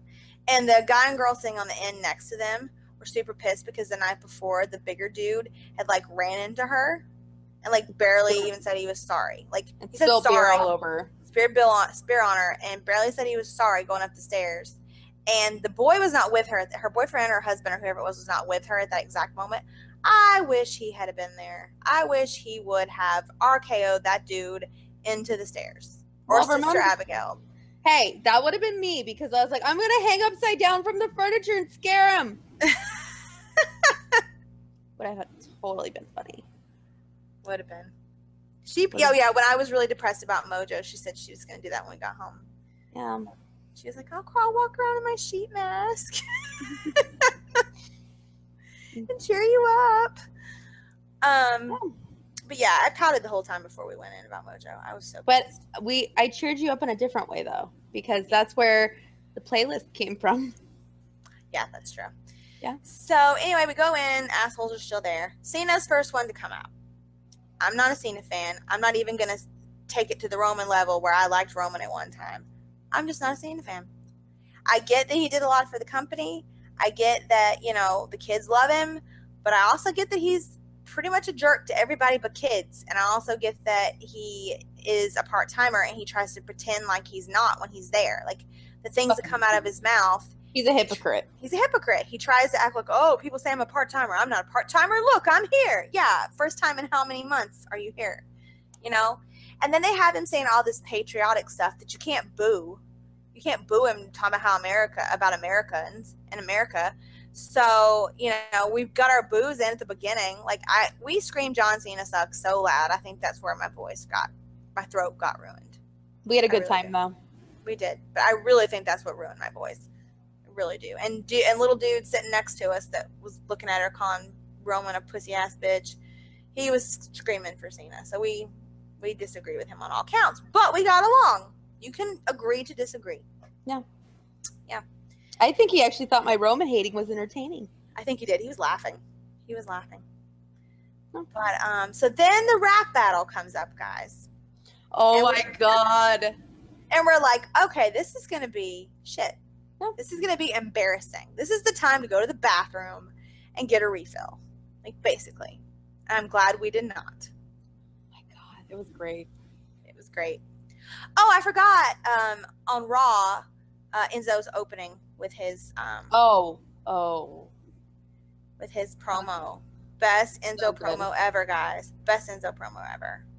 So good. We'll talk more about that when we talk about Great Balls of Fire. But so good. And in the beginning, they cut it out. In the beginning, actually, his microphone didn't work. Yeah. And he had to like do it twice. Do the "My name is Enzo Amore" thing twice because he started doing it, and then the microphone went out, and everybody in the crowd just kept saying it. And then he was like, "Okay, do over," and then everybody did it again. But so anyway, rap battle. So they come out, and we're like, "Okay, this is gonna be crap." And it was the best thing ever, guys. Like, it was amazing. And what's so funny is Nikki was Snapchatting, and in the middle of her Snapchat is whenever he said, "Don't get all R-rated like your boy Xavier Woods." So you got Nikki's, like, legit reaction to him saying that because she was snapping right when it happened. I was like, holy shit. It was so funny. It was so funny. It was. That rap battle was life.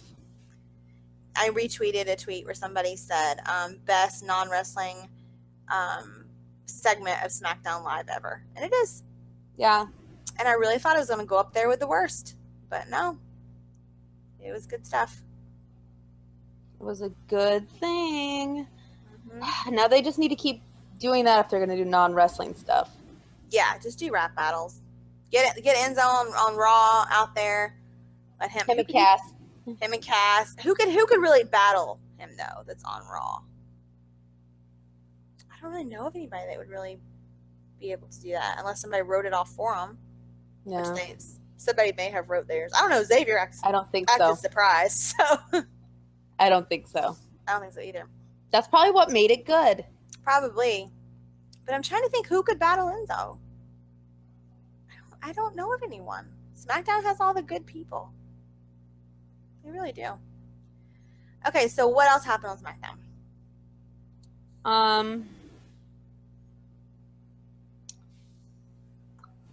Ellsworth got suspended.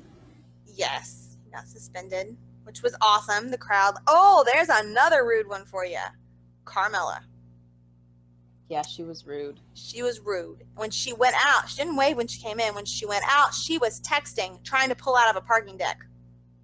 Texting. With pulling people out of in the streets. Yeah, pulling out, and she was pulling into a road.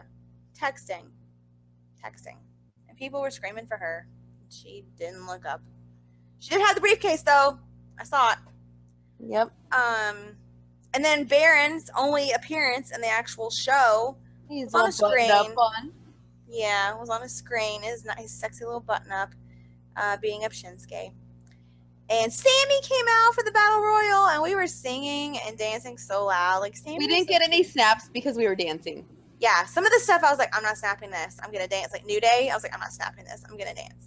But yeah, that was the night when Sammy had flew by us that morning, and we were like, yeah, I can't even be mad. Can't be mad at Sammy. Yeah, that was just hilarious.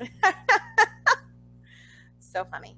So let's see. So it winds down. You know, they have the Battle Royal. I see Mojo. Mojo comes out. That also probably ruined your voice. Probably. Oh yeah, I screamed like crazy. I screamed like crazy when Baron was on the screen, and then when Mojo actually came out, then it was like, and I kept thinking Mojo might win this because, you know, there's obviously setting up a Mojo heel turn, obviously, by him eliminating Zach after Zach got him in the Battle Royal, which I thought Zach would be the heel turn, but I'm kind of excited for a Mojo heel turn. I don't know how they will do that, but it'll be interesting. So I'm screaming the whole time. I'm like, Mojo has a good shot because this, you know, they maybe are going to start trying to push him, and they clearly had this segment beforehand about it. Like, maybe Mojo has a good shot. Well, he finally got eliminated, and it came down to Sammy and AJ, right? They were the last two. Oh, my God. I've never screamed so much in my life. I love them both, but I wanted Sammy to get it so bad. I know. And he didn't. And we were just screaming like crazy, like, and uncontrollable. And, of course, those assholes in front of us heard us screaming for Sammy. And it was all about AJ, which I like AJ, but everything we cheered for, they cheered for the opposite. Everything. Yeah. So we leave early. We missed the dark match, which is Baron. Mojo, if you ever hear this, which you never will, I gave up Baron fucking Corbin for you.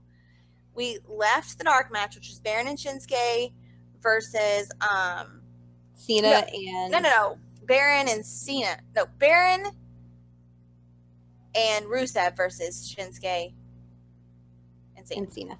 Yeah, finally got it right. We missed that. We missed 205. 205 comes on first, guys, and then they do the dark match at the end. So we missed 205. I was not about to sit through 205. Yeah, she hates 205. I'm a little less interested now because Austin's gone, but I'll still watch for TJ and Tony Nese and Brian Kendrick. But anyways, because they're nice. Jack Gallagher. And get Jack Gallagher. Bless his little heart. He didn't wave either. He was riding with somebody very surprising. I can't remember who it was. I don't know, but he looked very confused. He did. And Enzo was with, who was Enzo with? He had his head down the whole time. Neville. And Enzo was texting. I've seen Neville before when he walked out of an event, and Neville stays in character the entire time. Like, he totally engaged, but he didn't come over, and he was just, like, yelling, like, these hateful things to people. But he didn't even look up. He just went on by. But Enzo literally had his head down texting, so. Yeah. I don't know what to think about Enzo. But anyways, we get outside. I'm like, okay, this is the last chance to meet Mojo, right? Like, and this is going to be next to freaking impossible. Next to impossible. So every time somebody says something about, like, you can kind of peer down into the parking deck. Every time somebody says something about, here comes somebody, I would lean over the railing, guys, next to this kid who was, I think he said he was 14. And he was just happy to meet anybody. Yeah, he was. Anybody. But he really wanted those Usos. He really wanted the Usos, and I felt bad for him because I was like, dude, no, because they came by us the day before and they were total jerks. So anytime anybody said they saw anybody walk into their car, I lean over the railing and I start screaming Mojo because I can't see for shit who is down there. So I'm not taking any chances. I'm going to scream Mojo. It's like every 5 or 10 minutes you can hear Mojo. It was terrible. But like I said, I don't care. Like I will make a total fool out of myself. I don't care. So I'm screaming for Mojo every 5 seconds. Like, we're one of the first ones out there because we left as soon as SmackDown went off the air. So people were staying for 205 and people were staying for the dark match because immediately when SmackDown went off, they announced what the dark match was. So I'm sure a lot of people stayed because they want to see Shinsuke, which, yeah, I get that totally because his entrance is awesome. Yeah, well, I haven't seen it. You will eventually one day. Oh, great. Yeah. Okay. Next. Actually, I think I have it on my phone from on my camera from when we went to SmackDown. But anyway, so we're one of the first ones out there. I'm screaming Mojo at the top of my lungs. Here comes first comes out. I think did Alicia Fox come out first? Yes. The kid that I'm standing next to, the sweet little kid. Alicia Fox comes out, and was her window rolled down, or did she roll it down? She rolled it down. And he was like, Alicia, can you sign this, please? And then his mother was standing there, and Mama got on it. Yeah. She's like, you need to sign his magazine. And she's like, okay. I'm like. And the security guard, the NXT guy, was like, well, you can't stop here. But you could go around the corner. Yeah, so she pulls right around the corner in the road and stops for that kid. Yeah. And I thought that was so nice. Yeah. So nice. And, like, one other guy ran over there, of course, seizing the opportunity to get an autograph. And his pen didn't work, though, so it was karma. Yeah, he didn't get an autograph. So then the kid comes back and tell him what he told you, Nikki. Nikki's So we're like, how sitting was there. it? I was like, so how was it? And he's like, she's really nice. Her car smelled good. And I'm like, it's always a plus. And I was like, he's like, I couldn't tell if it was like Vanilla or like something like that. And I'm like, it's always good when they smell good. And like he mentioned it to her like 3 times. Like, yeah. It smells so good. It smells so good. He's like, I'm sorry, guys, but it smelled really good. I'm like, he was our people. That little kid. He was our people. He was our people. He was our people. So then here comes the car with Zack Ryder driving. And mind you, before this, I had sent a snap to Mojo, who never checks his Snapchat, I don't think. I mean, he never posts on Snapchat. I sent a snap of him of my umbrella. And he didn't even open it. Nikki had tweeted him about please come out and sign, take a picture, Never responded to that, which Mojo's like 3 or 4 of my tweets. So I know that he does go through and look at people's stuff. Oh, earlier that day, we got a Marty Skrull like for Nikki in her villain outfit. Yep. Marty Skrull liked the picture. But anyways, so, you know, we had tried our best, and here comes Zack Ryder pulling out. Mojo in the passenger seat. Again, on the wrong side, so I can't even attempt to get a wave out of him. And Zach's like, I think Zach's probably a jerk, honestly. Like, Zach's just like booking it out of there. Which I know they had to get a plane, because literally within a couple hours they were on a plane on their Instagram. But literally Zach's like booking it out of there. And I am devastated. Like, I almost cried. I almost cried. I was so upset. So you know what I did? Yeah. So listen to what Nikki did. We have our own DM, guys. We have a DM, guys. We have a DM that really, it's not as good. It is to me. Well, I enjoyed Kenny Omega's DM, but I enjoy this one more. So tell him what you did. Okay. So I get on my Snapchat and I make a video. And I'm like, Mojo, we wanted to see you. My friend is over here dressed just in her outfit. Like, we wanted to see you, Mojo. And I'm like, he's not going to answer. Not going to answer. No. So we're sitting there 15, 20 minutes after he's gone. I get a notification on Snapchat. She got a DM. I got a DM. Where were you guys? And we're like, Mojo. Yes. And we're like, what? Like, yeah. What? At first I was like, what? And then I was like, Jennifer. I freaked out. Like, I was like, what? He actually answered you? Like, he didn't open anything that I sent him yesterday, but he actually answered you? Oh my God. So here we are thinking, we didn't know at the time he was going straight to the airport. Yeah. We didn't know that. So here we are thinking, what if, and so she wrote back, you know, we were staying out back for you, blah, blah, blah. And so I'm thinking, okay, we're both thinking, okay, well, what if he writes something back? What if he's like, oh, well, you know, meet me over here. He wouldn't say, I'm staying in this hotel, but he might be like, oh, you know, hey, we're at a bar, meet us here. Yeah, or meet me out front of so-and-so or something, like anything. Because I think at this point, he probably knows who I am. He probably thinks I'm a stalker, to be quite honest, but I don't care. So, but I don't think he would have engaged if he really thought I was a stalker. But anyways, he wrote that. So we're like, well, what do we do? So we're waiting around to look for Baron, and we're checking. She's like, you know, refreshing her Snapchat like every 2 minutes. Here comes Baron. He kind of waves just a little bit, and he immediately, guys, he opens that trunk and pulls the beanie out and puts the beanie on his head immediately. And you loved it. Like, he's got the beanie. Put the beanie on. I was so excited. And of course, he had his briefcase with him, and I yelled, "Nice briefcase!" And you know, everybody's like wanting him to come up, and I'm like, okay, for real, he's not gonna come up. Like, there's a million people up here, and he's Baron Corbin. Like, he's not gonna come up here. So he didn't, of course. And when he pulled out, I don't even know if we waited till he pulled out. I think at that point we left. He did. Oh, we did, because we left right after that. Because all of the Cena and AJ people. Oh yeah.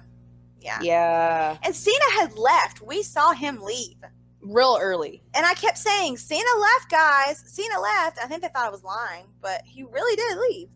Like he really booked it. He saw Daniel Bryan. He did. He was nice. He waved. He smiled. He did. He's always nice, though. Yeah. So what do you want to know? Here's the thing. Why would we, wearing Bray Wyatt and Mojo Rawley shirts, lie about John Cena? Correct. And I had my Baron Corbin shirt in my hand. Yeah. So why? Because I changed. I wore Baron during the show. So why? Yeah, why? Like we don't care. Like, I'm telling you guys, across the street and on both sides of the parking deck, he left. He's not here. And if he was here, he would not care. He wouldn't. He would not care.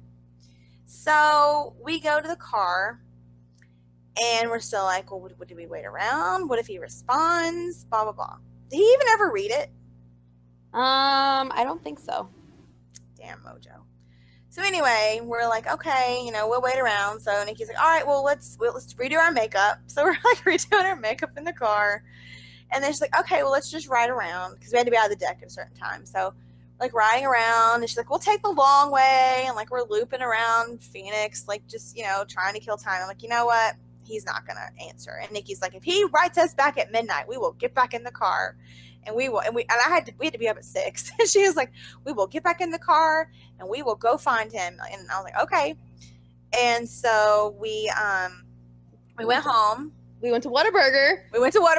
Never been to Whataburger either. But first, before we went to Whataburger, we're like hyped up by that point.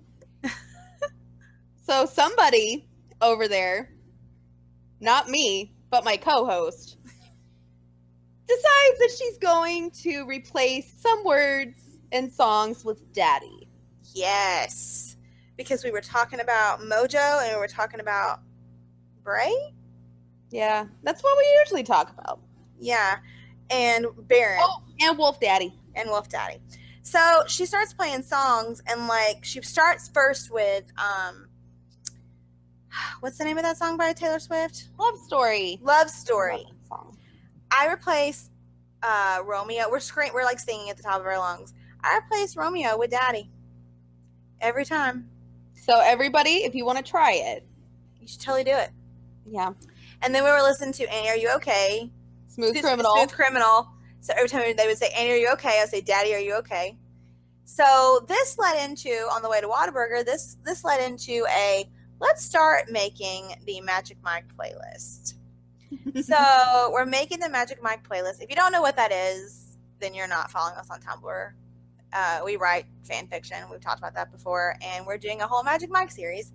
And so we're like, okay, let's make a Magic Mike playlist for which guy would come out and strip to which song. Yeah. So we're literally sitting in the drive-thru at Whataburger when I come up with Finn's song.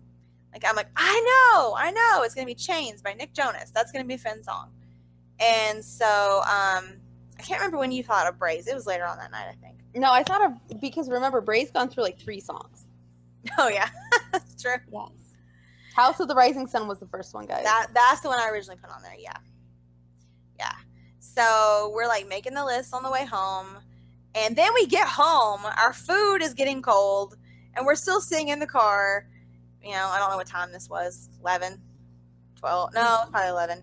Yeah. And we're still adding songs to the playlist. We're like, oh, this one. Well, who would that be for? Oh, this person. And like, we're just like. And then we're imagining it. Yes.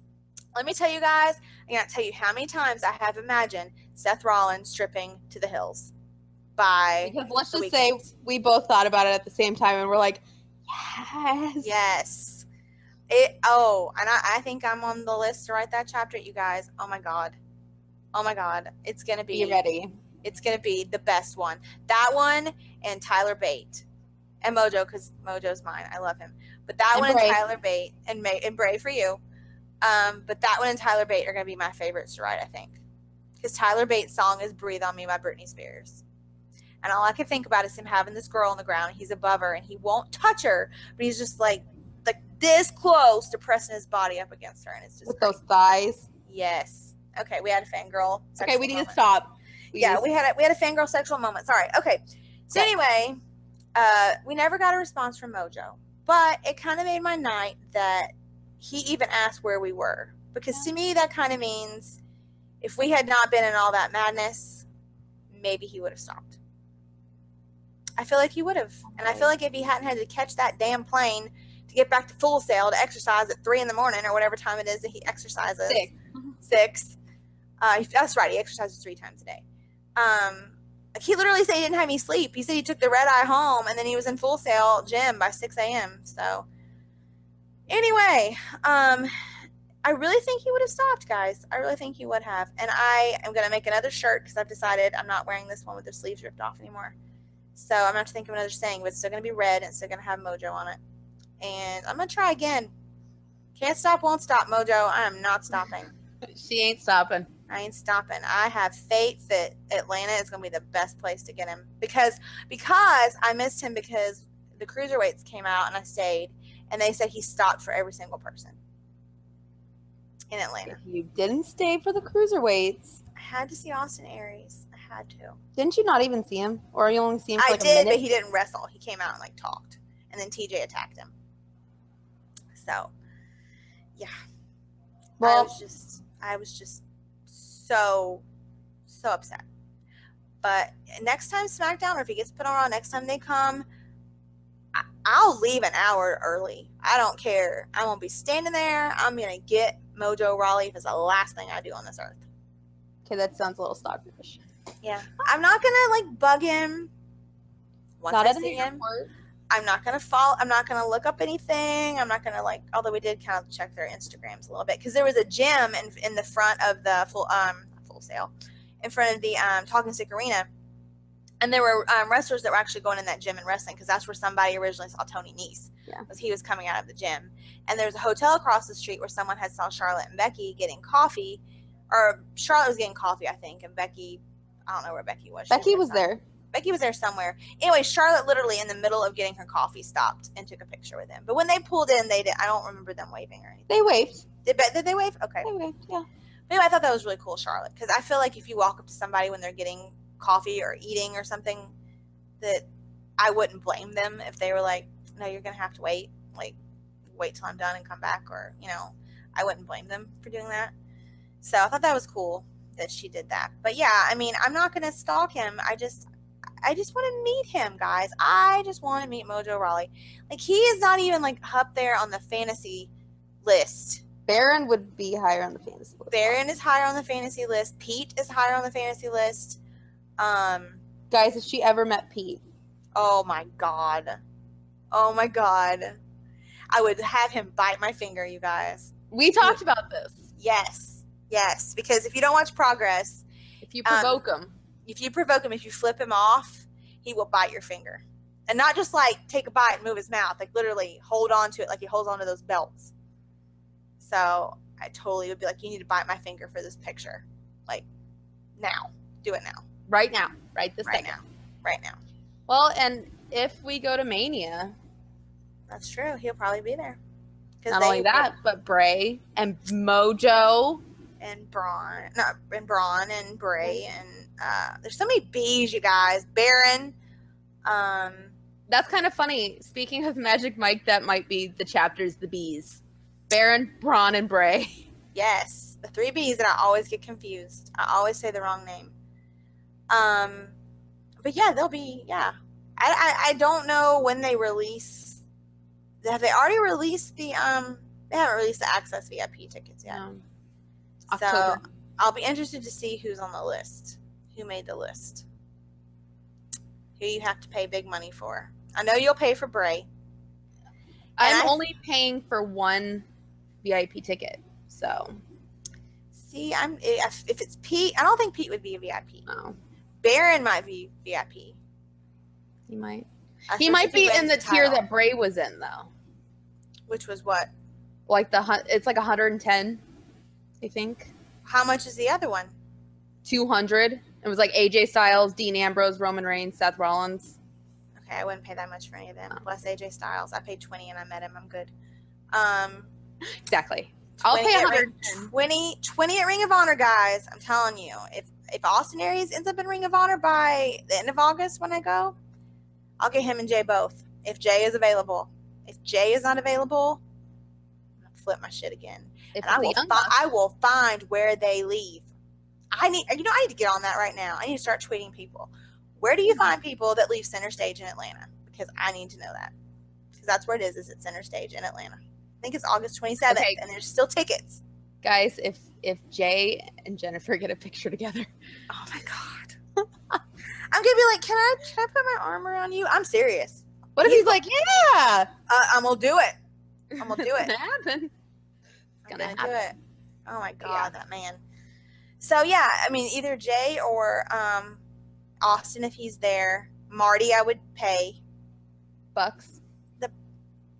Bucks would kind of be they would be behind those 3. But they're good Christian boys. They're good and they're sweet, but They're very sweet. I Hangman. all day long. All day long. All day long. I'll be like 20, 20, 20 here. Give me all of them. Yeah, like She'll be make it throwing rain. 20. I'll be Okada. I'll be the rainmaker. Like I'll just make it rain everywhere. Like 20s everywhere, guys. 20s. Yeah, so I forgot where we were going with all that. That was a total I don't know, tangent. but if we go to WrestleMania or if we get on Media Row, guys. Yeah. Yeah, if you know somebody we can bug the crap out of, let us and know. who will cave easily. Yeah, who will cave and be like, oh, they're nice, I'll let them have it. Girls. Like, we need some amateurs in here. We'll let them in. I'm just saying. Is it because I'm swampy? Look at my hair right now. I just washed my hair and it's terrible. But anyway, that's what we were talking about. Who we would pay the big bucks to me. I would pay for Baron. I think I would pay $200 for Baron. But I would really want to know how he behaved first, and I wouldn't be able to. I've heard he's super nice. Okay. Well, if he's super nice, then I'll do it. If you know, guys, It's not like he's gonna be a dick, though. Well, he shouldn't be, yeah, because he's getting paid all that money. Yeah. It's not like he's gonna be Christian. Correct. So if you guys know, hold on, let me get my Twitter handle up. If you guys know, if you've met Baron either in a public situation or in an autograph situation, tweet me at MojoLVR69. And I put 69 in there because that's Mojo's favorite number, guys. I'm not being a perv. Probably what got her all the pervs. Probably. Yeah, they probably think that's from me. It's not from me. It's from Mojo. Because Mojo always tweets those things about, oh, look, this is, like a highway sign says 69, or it's, 69 minutes for something. I don't know. He's always tweeting about 69. He's like, I'm such a kid. He's like, I'm such a kid. I'm such a teenager. Hormones. Yeah. He's a perv. Let's get it straight. He is a perv. But Baron, Mojo, I think, would be probably one of the free ones, unless he blows up between now and then. Bray, I'm assuming, will be. Oh, yeah. Level. He actually did both last year. That's he did the free and the. So I would do both. Yeah, free. Hell yeah. I'll get in line for Bray for free. And pay. I might pay because he seems so sweet. I might pay. So I would pay for Mojo. I would pay for Pete. I would pay for Baron. I would pay for. I might pay for Braun. I wouldn't pay for Braun. I would get him if he was free. His line would be insane, though. It would. If I knew Cesaro wasn't such a dick as I think he is, I would pay for Cesaro, just so I could do the bar thing with him. Who else? If Gallows and Anderson would probably be free, even though that's ridiculous. Yeah. But I would totally do Gallows and Anderson if I got to choose with them. Totally. Finn, you'd have to pay for Finn. I would pay for Finn. I'd pay for Finn. I would have to make a list and figure out. Like, I could only buy like two. Like one big one and one little one. I'm not doing any of the 200 ones unless Bray's a 200 one. Finn will be a 200 one. I know. You know he will. Damn it. Yeah. If he's not, I'd laugh. I know, it's bullshit. Yes, what are they? Repeat it again, guys. Why is he in this feud with Elias Sampson? Although I did like that one of my girls on Tumblr was like, oh, look, Jeff, Crazy Matt and Brother Nero out there to take care of their demon child.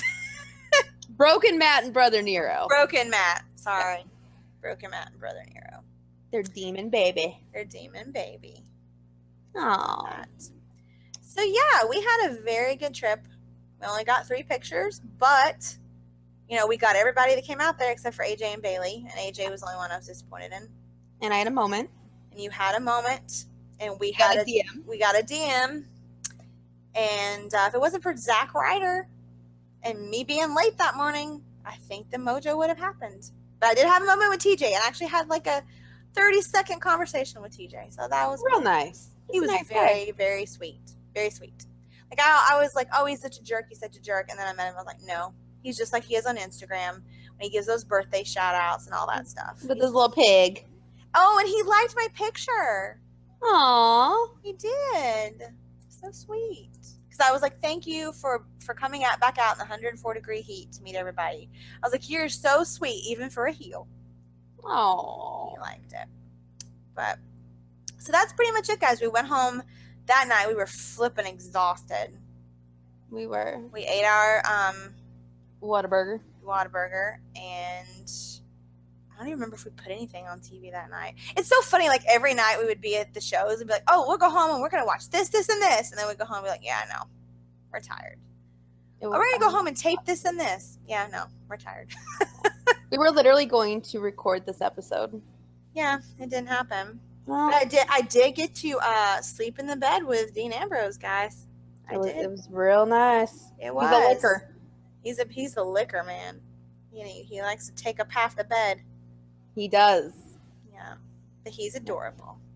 He is. He's such a good boy. So cute. So If you guys cute. haven't realized, Dean Ambrose is my dog. And he's such a good boy. He is. He's adorable. And the other dogs are adorable too.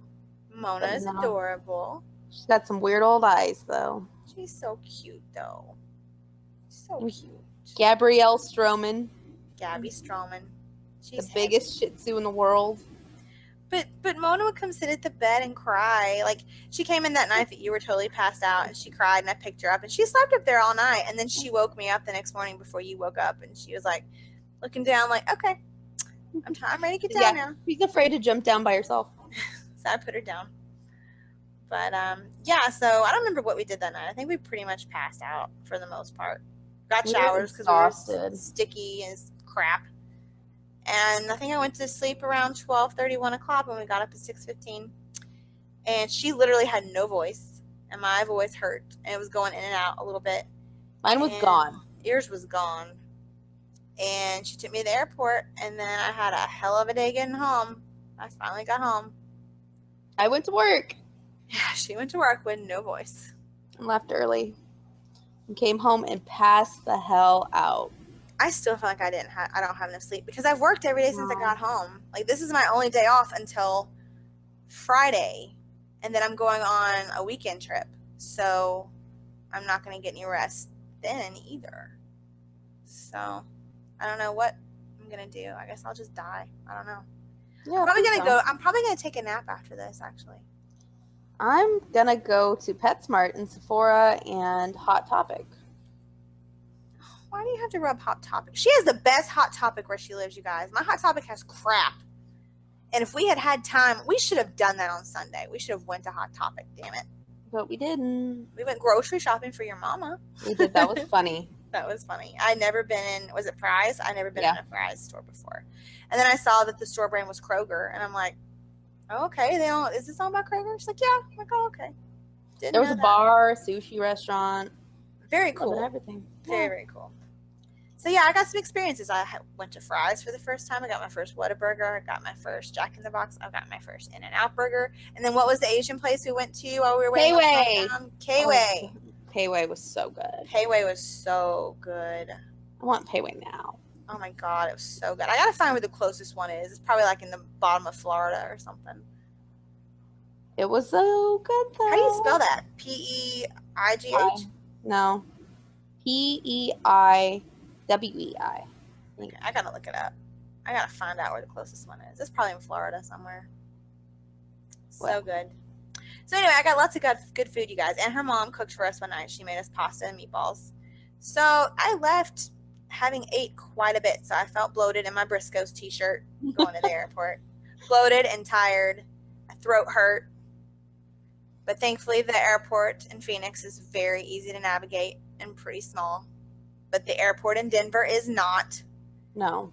Oh my God. I mean, I'm used to going to Atlanta, which is the biggest airport, I think, in the world, definitely in the United States. But Denver, man, like we were late, and then I had to be at the gate, and I was just like running, and then there's like a people mover, so I was running on the people mover. Oh, And God. it was terrible, and I was so tired, and I had that heavy bag on my back that my friend let me borrow, which is awesome. I don't remember what the brand is, but it's awesome. It's basically like a carry-on that you would roll, only it has straps like a backpack. And so I had that, and I had my big bag, and I was running on the people mover. It was terrible. Girl, there's like 4 of them in Georgia.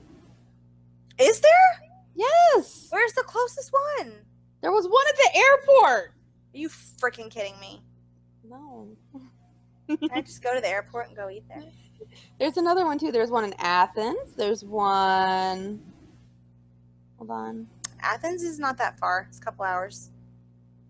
Let me keep looking. No, it keeps asking for a zip code. Oh my god, I might go there tonight. Do you want me to show you my zip code? Yeah. I can show you my zip code. Okay. Okay. I should know it, but like What? the camera keeps going away. Oh no, wait, can I type it to you? Yes. I can What type is it to the you. chat? Guys, this is I'm sorry, I'm new to this crap. There you go. There's my zip code. oh, I'm gonna find out. Oh no. What? Lafayette from True Blood died. Really? I'm so freaking sad. That's the guy that owned the bar, right? No. Oh, I thought that was the guy that owned the bar. No, Sam owned the bar. But he's the gay guy in the bar, right? Yeah. What happened to him? Heart failure.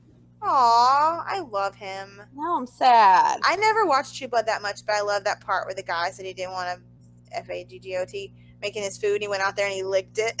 He put it back on his plate. That is the best scene ever. Shut down all the haters. Mm-hmm. Yeah, girl, there's like a payway in Georgia. Keep telling me Anything else? towns. Hold on, I'm looking. I just had like 3 and now it's like only showing Atlanta. You know, Michael was going to take me out to dinner tonight. Somebody's going payway.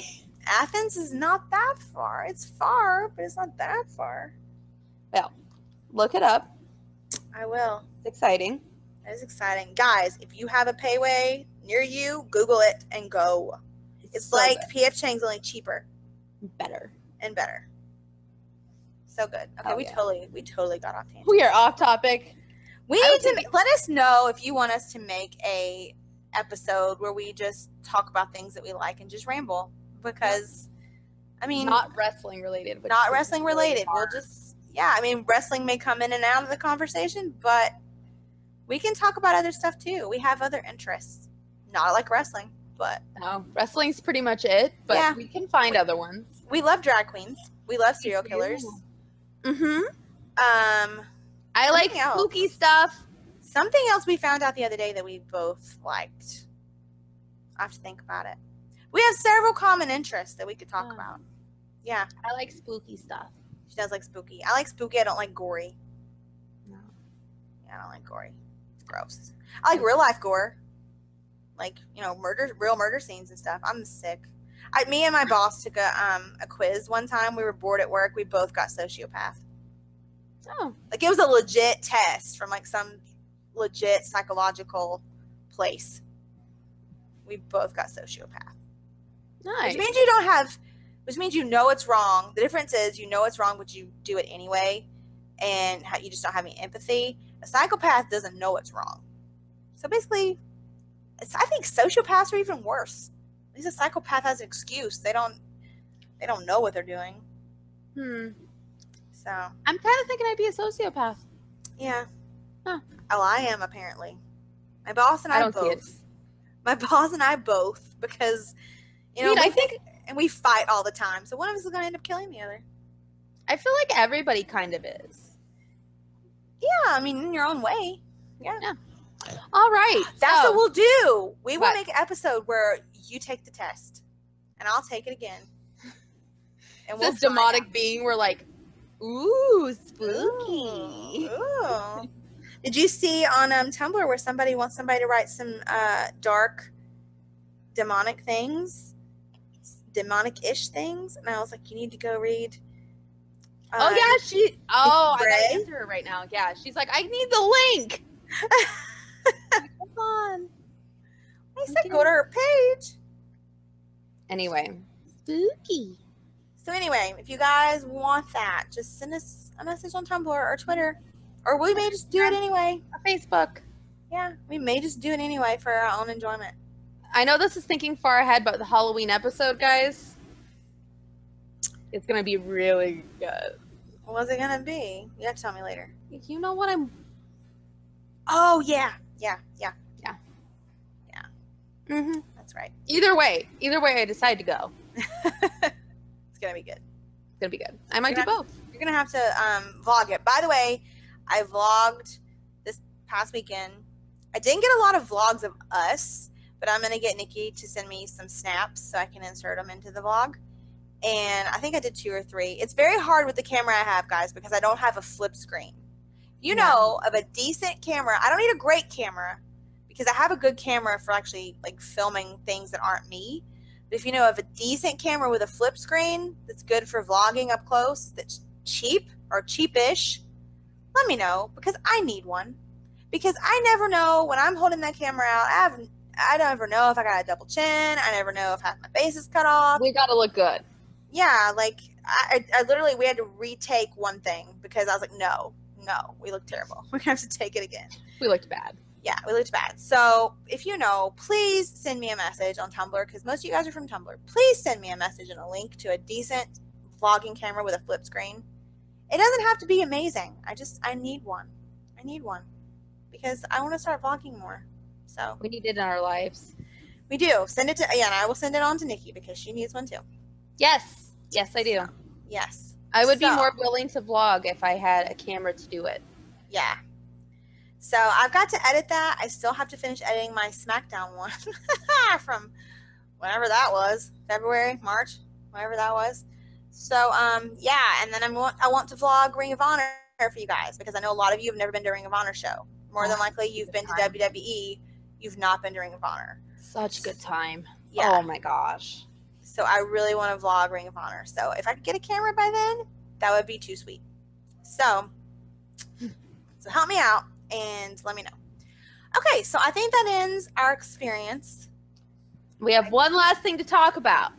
We do? Well, 2 things. Okay. Great Balls of Fire and Austin Aries. Oh, so we're going to do them all on the same one? Oh. Or are we splitting it? We can split it. We're splitting it, guys. So, there's going to be 2 episodes up. So you better listen to them both. This is part 1. This is only part 1 and we've gone pretty over.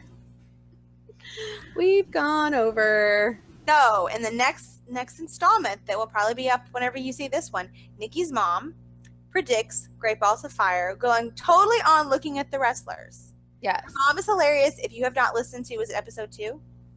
Yeah. Listen to episode 2 first because she's hilarious. She's hilarious, and you'll get a feel for her personality, and then listen to what episode will the next one be? 5 part 2. 5 part 2. I think so. Then listen to that. Listen to episode 2 first, and then listen to 5 part 2 because her mom is going to give her Great Balls of Fire predictions. It's going to be hilarious. She doesn't know who anybody is other than Roman Reigns. She knows Bray. Now she knows Bray. She calls him the Swamp Man with the lantern. Yeah. And yeah, so that will be on there. Then our predictions, and then I'm gonna go off about Austin Aries, guys, and I'm sure Nikki will too. So You know what? Yeah. yeah, I have a lot to say. About it. If you don't know what we're talking about, look it up. Austin Aries got released from WWE, but I believe he probably asked to be released. That's what we've been hearing. And I believe based on his tweets that that's the case. Yeah. So tune into part 2, you guys, because it'll probably be up around the same time that this one is. And you have to listen to it before tomorrow because tomorrow's Great Balls of Fire. Yeah. So it'll be up right after this one. There you go. All right, guys. So that was our experience. It was. I think we hit all the highlights. Yeah. That moment is my highlight. But basically, to wrap it up, find out where they park, because everybody keeps asking me, how do you meet people? Find out where they park. If you can't find out on your own, tweet people like I did. Randomly tweet people. Try to pick people that don't look like they're perverts, because I clearly made mistakes. But True story. try to tweet people or make your own tweet and hashtag it your WWE, your town, WWE, meet WWE wrestlers, hashtag, do something like that. Ask on Tumblr. Somebody's going to ask around. Somebody's going to know. If you don't know, maybe if you can, go down there the day before and kind of scout it out and see if you can see, or see if you see a security guard that might give you some information if you flirt with them a little bit. Do what you got to do, because that's how we got a lot of our information, was flirting. So do what you got to do. And like Nikki said, the call times are usually 6 hours before the show starts. So you have about a 2-hour window there to see them. Yeah. And then you're going to have about a 2.5 hour break, which we went to eat both times. We just went to eat in between and redid our makeup. And then try to leave early and get out there to the same spot. Get you a good spot, because if they actually have to walk to where their car is, you're more than likely to get more autographs and pictures. Yeah. So that's our tips. Yeah. Yeah. So I know that's what you guys mainly tuned in for, once you heard the tips. So that is the tips. I feel like my moment. Yeah. Yeah. And the DM. And the DM. Yeah. The DM that I will treasure forever. Are you going to finally post it now on Tumblr? Yeah. Right after this episode goes up. Okay, good. Because I wanted to like snap that night. She's like, no, what if he writes back? And I'm like, oh God. But it's so exciting. It's very exciting, but we didn't want to be like, say something, then have Moji be like, fuck them. Yeah, they won't talk about it. He probably like, she's probably that fucking Okada girl too. Yeah. Oh God, Okada hates me, you guys. I know he does. I just think it's funny how I'm wearing the I was wearing my Bray shirt when I snapped him too. Yeah. Yeah. I'm like, listen. It was amazing. It was amazing that we were the only ones who knew who he was. He was just walking down the street. 2 guys with him. They were, I think, smaller than him. They did not look like bodyguards. I don't know where he parked. I have no clue. He's just walking out. And then Finn tweeted, put on Instagram the picture of Okada wearing the leather jacket doing the Finn freeze over his shoulder, which was awesome. Yep. And then Shinsuke. Yes, Shinsuke put a picture of them up in a parking deck, and it looked just like the kind of parking deck we parked in, which pissed us off. Yes. Because he was clearly walking to a parking deck, so clearly walking to a car, so maybe he parked, maybe they didn't know where they were going. Maybe they went around the building and they went into our parking deck. Who knows? Who knows? So yeah, Okada hates me, and Mojo sent a DM, and Bray and Nikki had a moment. There you go. TJP is super nice. Yes. He's very sweet. And Bray and I had a moment. Yes. And look for us on Total Divas. And the Harpers and the Eric Rowans of the world, fuck you. Correct. This shirt makes me angry now. I know, you bought a Property of the Wyatt family shirt, and you don't even want to be owned by half of them. No, fuck them. Yeah. I'll just get the other 2. Not those. Yeah. Get the good ones. Yeah. Yeah. Yeah. Although Luke was very good in CZW. He was. We did watch that, didn't we? We did. We watched some John Moxley. We watched some Briscoes in CZW. That was weird to watch. Yeah. That was back in the 2011. Kind of redneck, kind of offensive days, but that was back before Jay's hair looked screwed up, because I don't really like his hair right now. He looked real good. It's real good. Let me tell you guys, I don't think, they got nice bodies, but kind of, not my type. It looked real good. Mm-hmm. Real good. Yeah. But do you pay for a CZW subscription? Yes, I do. Okay. Yeah, see, I don't have that. I'm about to get a Progress prescription tonight, because Wow. I want to see Pete's episode that just went up. I can't remember what the chapter's called. I don't know, but I can get you a code for CCW if you want to try it. Oh, okay. Yes. Then we will have to do that. I'm going to have to find the episode that I want to see with Pete. Is it 50? Is it 50? Chapter 50? Let's see. Because chapter 51's next week? It doesn't say chapter. It just says the Or name of it is whatever. I Give It 6 Months. Is that some kind of a foreshadowing? Ooh, spooky. Ooh, maybe some kind of foreshadowing. I don't remember when he's supposed to wrestle for the belt. It's like at the end of the year, right? September. It's pretty I think. close to the.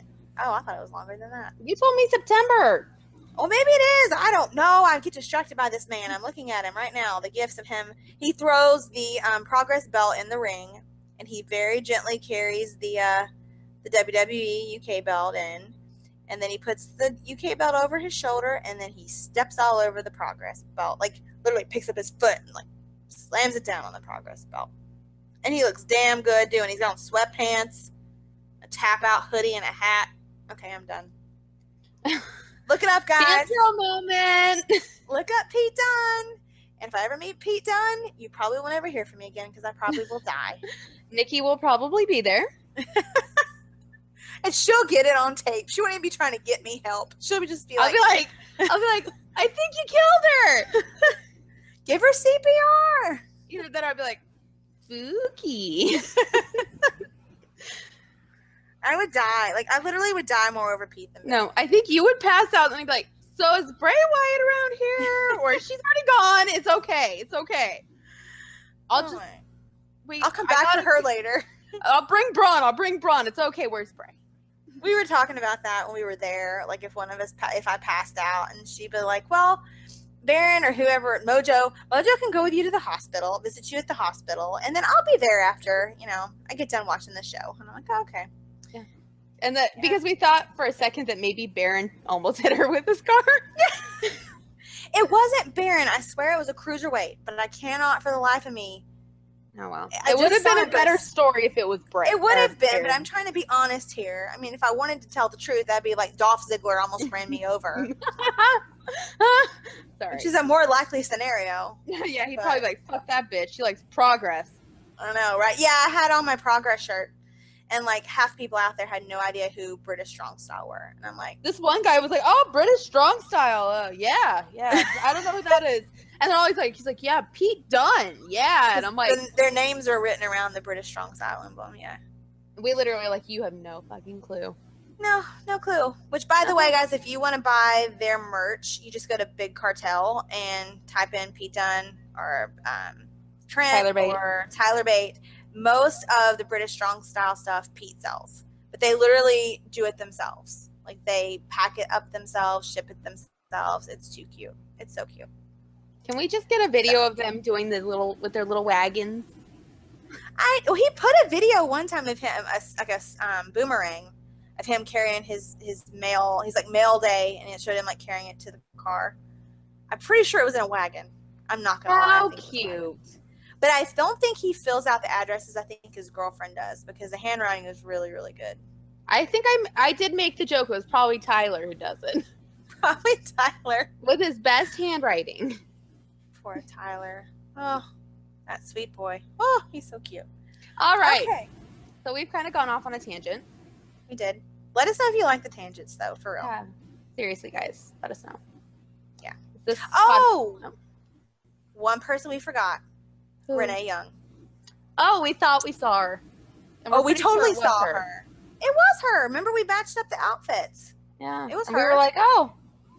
Yeah, before like anybody came out the second day after that, they said we missed AJ. Like, all these different people walked by that I assumed they were like interviewers. I saw that Matt guy that used to work for NXT, and now I don't know what he does now. He interviews for something, and like some other people, we just like executive looking people. And they walked by, and then there was this girl behind them with long blonde hair, and she had on a black shirt and like these short white shorts and heels, and she was pulling a bag behind her. And I was like, she's got the right idea. All these guys are in suits, and she's got the right idea. And she just kind of had her head down. And when she came around us, and right when she walked in front of us, me and Nikki were both like, was that Renee? And like, I think it was Renee. And everybody's like, that was Renee Young? And I'm like, I think so. And then later that night, she had on the same outfit. We actually were totally complimenting the outfit, though. Yeah, we loved the outfit. Yeah, we were like, that is such a nice outfit.